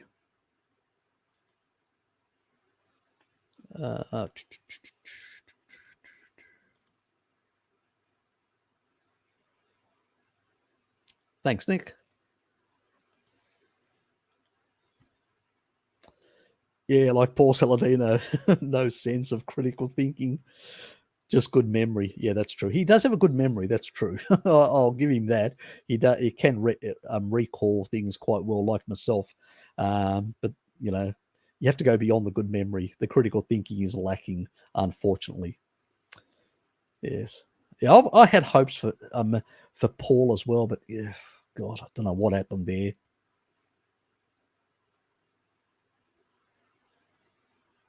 Thanks, Dave. Appreciate it. I'm a student trying to do carnival on a budget. Yeah, look, I can understand it's hard. The steaks are all expensive, so I use minced beef. I combine 1 kilo beef and tomato can and salt, and eat that. Would it be good long term? Look, tomato definitely not. Try and get some butter. Get some butter. Just find some butter and use butter. Real butter, not false butter, but real butter. It doesn't have to be grass fed. It can be just grain fed animals. It's still going to be better than plants. And combine that to get that fat content that you need.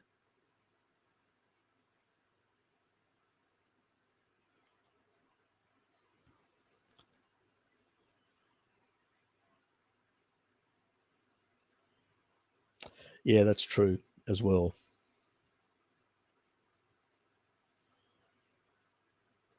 Yeah, it is. I think. Yeah, I agree, Dave. I think Chafee, coming onto the scene, has provided some. I mean, all of us, me, Bart, many others we have to be honest, before he came onto the scene, elaborated more that. But he attacked plants with a vengeance, even more than I do or Bart does or anyone else. He really went after plants in a big way and really just put it on the forefront. And so he's really made a name behind plants are trying to kill you, which is sort of true in a sense. They do have medicinal properties. I've always said plants can have medicinal at a certain dose, and certain plants, not all plants. They're not food, and definitely not food. And they've definitely got enough anti-nutrients to cause a lot of problems, health problems in the body. Yeah. They even inhibit taurine synthesis. So it's, and that has a lot of ramifications because it plays such a regulatory role throughout the whole body. So, we haven't even, I think even Chafee, or myself or Bart or anybody, I don't think we've all touched every single aspect of plants. There's more to say on this part. Most of us focus on, like Sally and many others, on oxalates and the low-hanging fruit, because these are the things that most people talk about. But there's a lot of other chemistry in plants that is very problematic. And I think if everybody wants to cover the hundreds and hundreds of plant compounds and their effects on the body, you could probably produce an entire encyclopedia covering the toxicity of plants. There's so much there. There's been a couple of academics that actually have shown quite clearly that there's more toxins compared to even some of the actual pesticides that we spray in comparison. So there's a lot. The difference is because it's bound into the plant, it's not being ingested by us like the pesticides. But in the end, if you eat it, you're still ingesting that sort of stuff. So yeah, it's very, very an interesting thing. In a sense, I wish he'd do more work on the plants. I think still, I don't have the time because I do a lot of other things that I sort of focus on as well. But I think that hopefully somebody will take the mantle of plants and start going through the compounds of plants and pointing out all these things out. Maybe in the future, I would, if you're a subscriber, do encourage him to do that, because he's got a deep knowledge in that area. And I think we need a person like that to bring to the forefront more of that knowledge, So, is he writing a book, Bjorn? Oh, fantastic. Well, when it comes out, I'll try and get him on the channel, and I think Bart will probably do the same thing and try and promote the book, because we definitely need to get that information out, and we need to point it out to our families and friends. They need to know that, guys, this is the stuff that's in plants. It really is nasty stuff, So, and it's really, really important.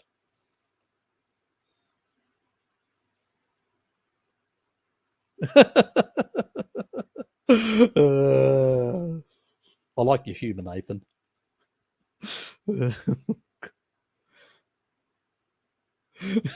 It probably is. It's a cancer hotspot. Yes, very much so. It's so good to listen to you, Harry, because it answers all the questions, and I learn so much. I just have to remember it all. You can always watch it again. I get extra viewship, remember? So it helps with the Al Gore, as people would say. Basically, I'm wondering about eating tomatoes long term. No, not a good idea. There's a lot of anti-nutrients in tomatoes, so yeah, do give them a miss. Yeah, they don't call them evil nightshades for nothing. Most of the actual anti-nutrients are in the seeds and the skin. That's where but there is some in the softer tissue as well.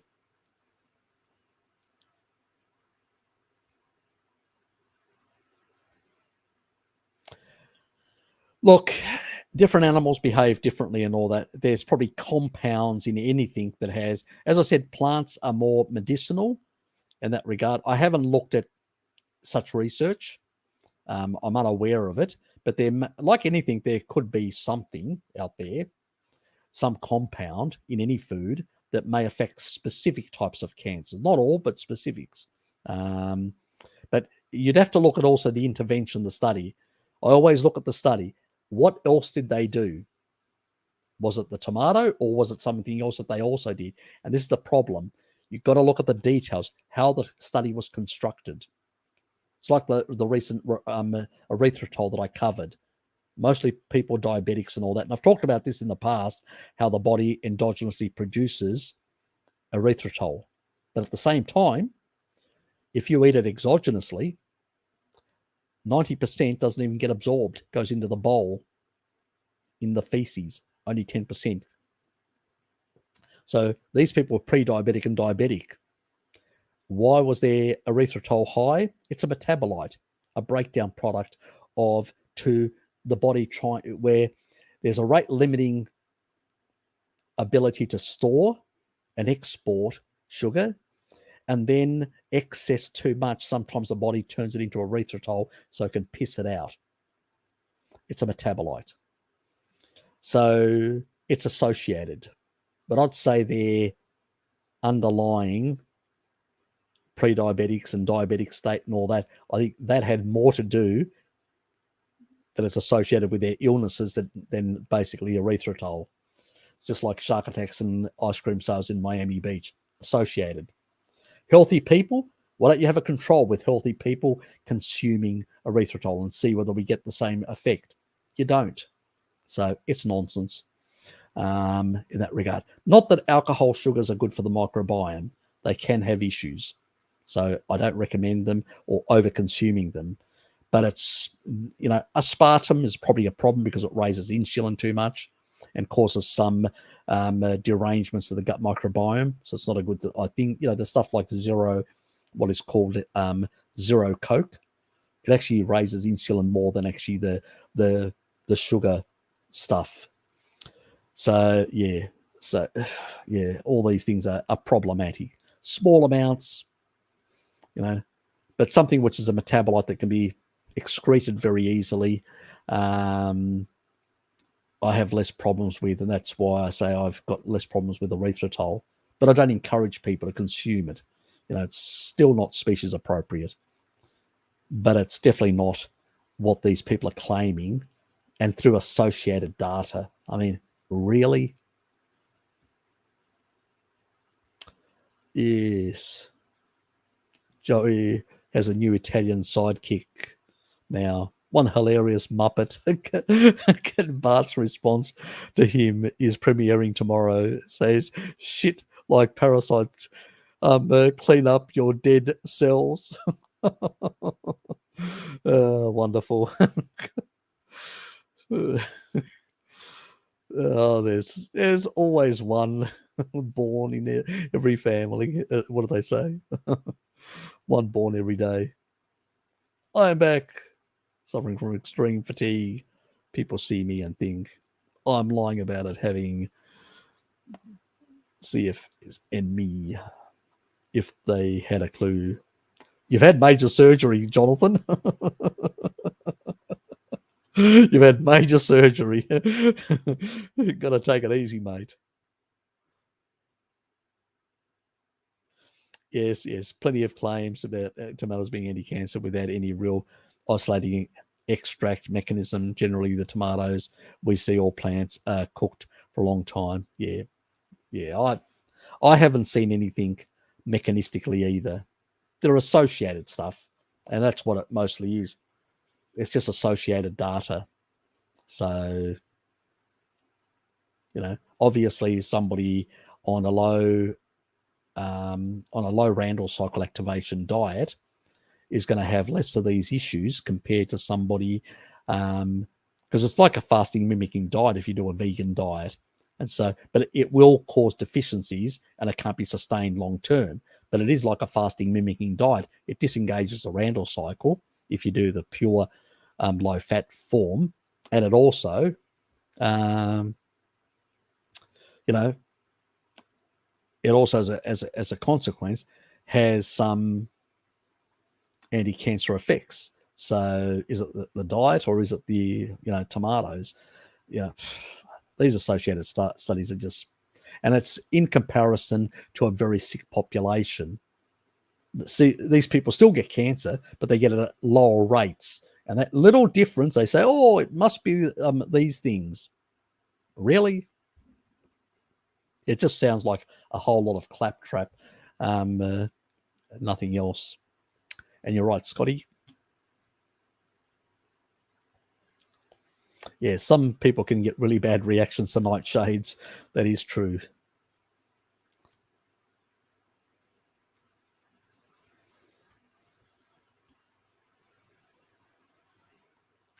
Streamed abundant cooking carnival raw meats pretty early in their carnival journey and never returned to just carnival. Yeah, look, yeah, there's a lot of people that do a lot of things.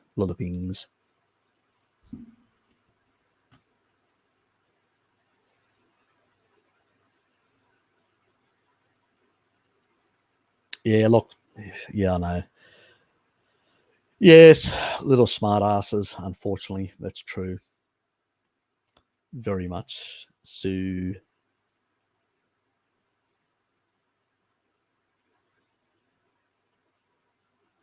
I bet you have fun. I've heard a few things as well from Lukey. So, yes, yes. I've done that as well, Nathan,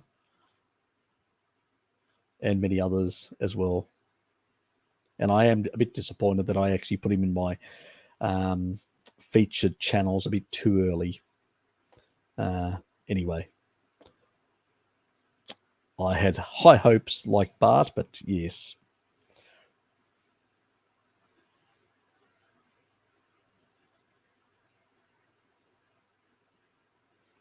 Yeah, yeah. As I said, higher mitochondrial density, they heal, they get better results much faster than us middle-aged people or older. It's just the reality. Yes. And then they come up with some really, really strange ideas.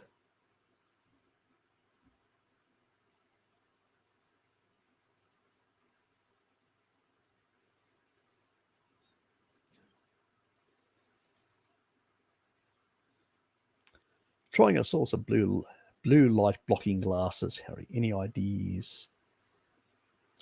If you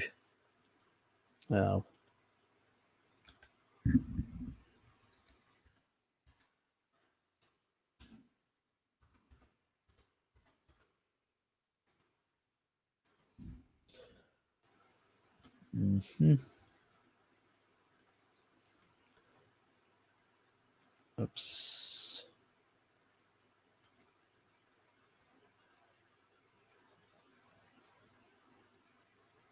What is it doing now?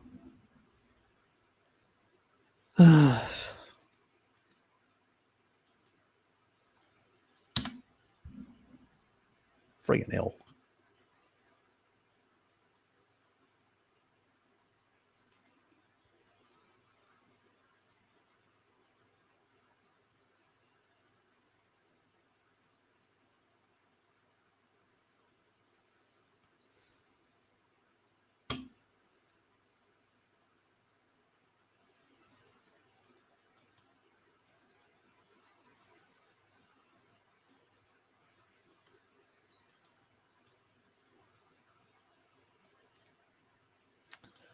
Okay, let's get rid of that tab and try again. Friggin' hell.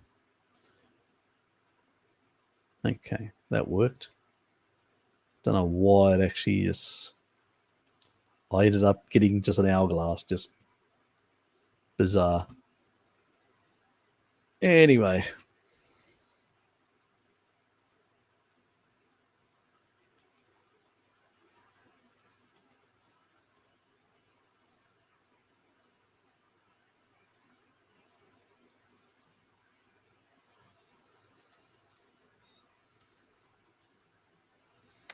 And that's where these glasses came from that site. So they do make good quality stuff. So it's not, because there's a lot of stuff on the internet that they claim certain things, but yeah, I'm not going to put my name behind and say yes.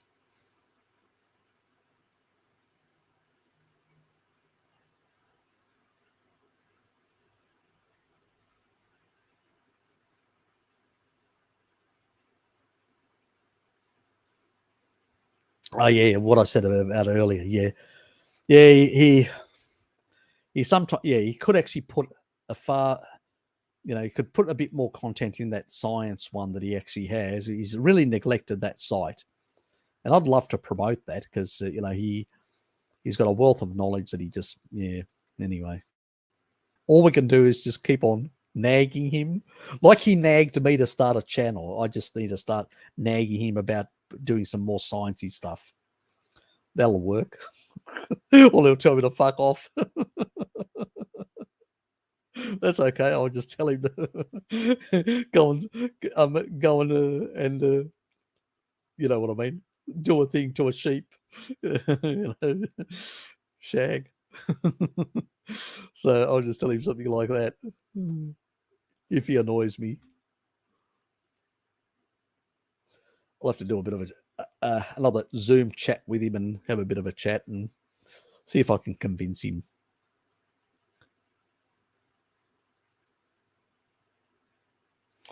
We love your jokes. Don't give up your day job, whatever you do.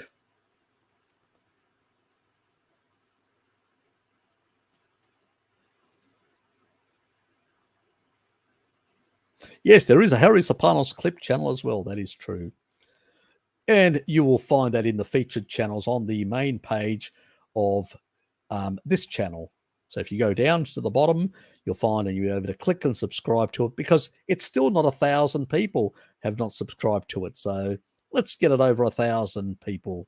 Yes, thanks, Tom, for reminding me. I always seem to forget the clip channel and promoting that. That's all clips, little clips of all the stuff that I've done and things like that. So there's shitloads of clips covering all sorts of subject matters, little quick snippets that you can share around with your friends or check out yourself if you don't have a lot of time to watch the main channel or the content. You'll get more information from the main channel, but the snippets can help a bit as well. Italian grandmas prepared tomatoes by removing skin and seeds and cooking the juices for ages. I guess that is what traditional way to reduce the anti-nutrients you mean, that was passed down. Yes, that's what they actually did. Yeah, even today the majority of like tomato paste and stuff like that is well cooked and skinless and seedless. And even in Greece, traditionally that was the case. It's only now in tourist areas people can't be bothered doing that, and they just cut tomatoes like that. Where before, when I was a youngster, they used to skin the cucumbers and skin the tomatoes and get rid of the seeds of both, and salt them. But that was the way they did it back in the 70s, and nowadays they think they're smarter. Yes. Anyway, that's the world we live in. Good, you're in a patient state. I'm glad to hear. Anyway, how does taurine produce drops in liver compared to the retina, and why are these organs dropping the ball in the first place? How does taurine production drop in the liver? There's a lot of reasons. It depends on some plant foods can have inhibitory effects, either directly by affecting the liver, causing fibrosis and all that, and not helping the liver be able to do the job that it needs to do. Then there is chelation, that certain, like iron, is required. There was other vitamins, B6, molybdenum, and certain precursors like cysteine. If you're not eating enough methionine and cysteine, so not enough animal foods, you won't have some of the materials you need to produce endogenous taurine. So that's a problem. Plus the inhibition from the plants that can inhibit the uptake of certain micronutrients that are required. Yeah, you could sort of end up not only from a dietary deficient, but also a synthesis deficient. And what happens is the body then has to use cysteine for bile, and it doesn't produce enough bile. And over time, what happens is with insufficient bile production from cysteine, you get less emulsification, because taurine actually achieves better emulsification. And that's how slowly over time, being on a plant-based diet, you end up with gallstones and gall sludge. Well, that's what happens. And yes, so anyway, that's another bit of physiology for you guys. I promote 5 channels: Bart's, Pim's, Harry's, Sarah's, Claire's, and occasionally myself in the context is relevant. Haha.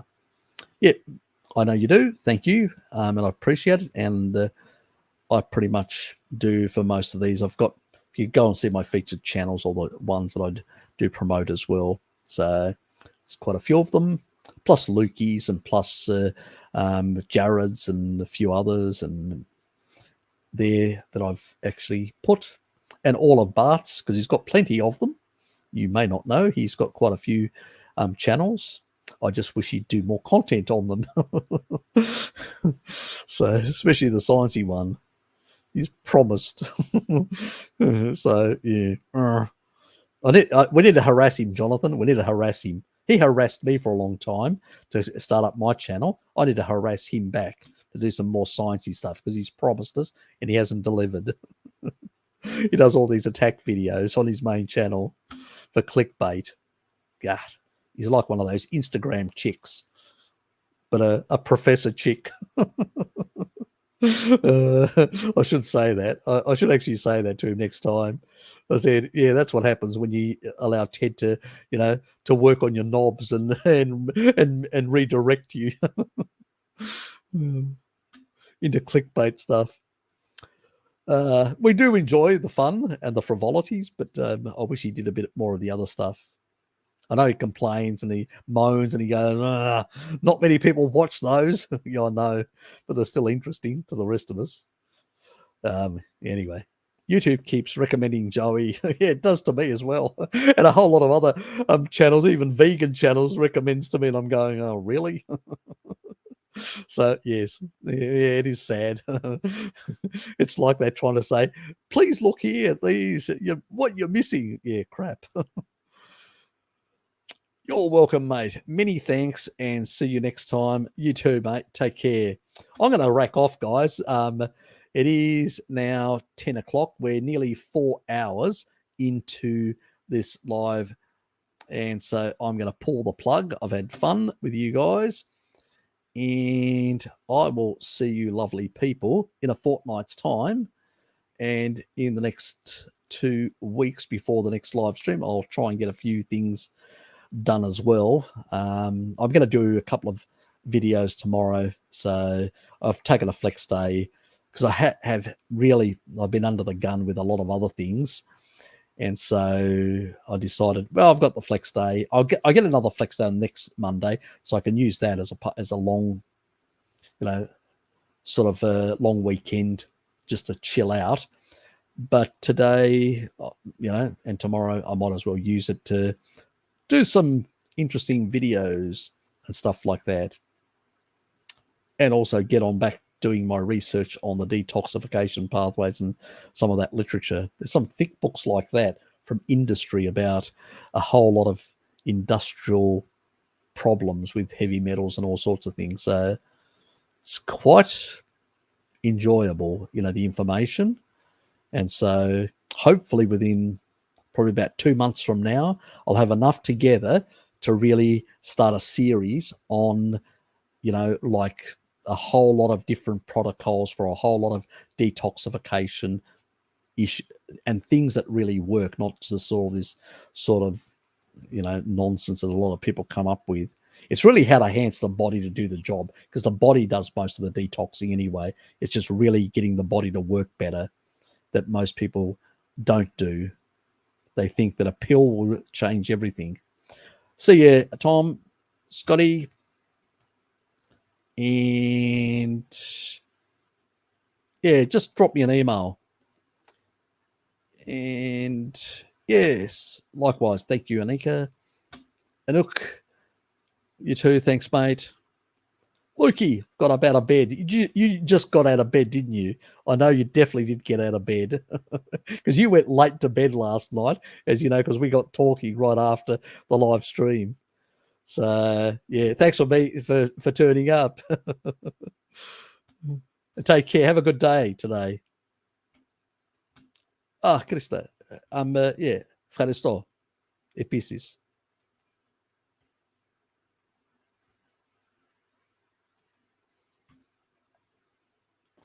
Anyway, I am getting out of here.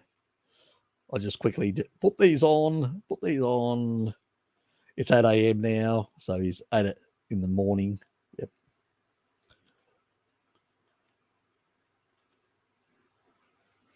And I am out of here. Thanks, Alex, as well.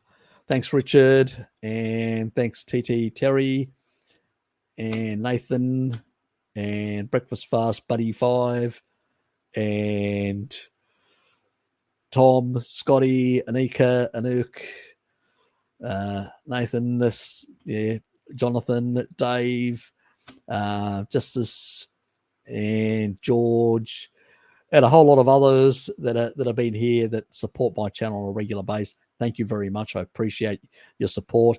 Take care. For those still got part of a weekend to go, enjoy the remainder of your Sunday. For the rest of us, for me tomorrow, I'm flexing. I've got a day off from work. The rest of you, get on with it and go do some work, you buggers. Take care.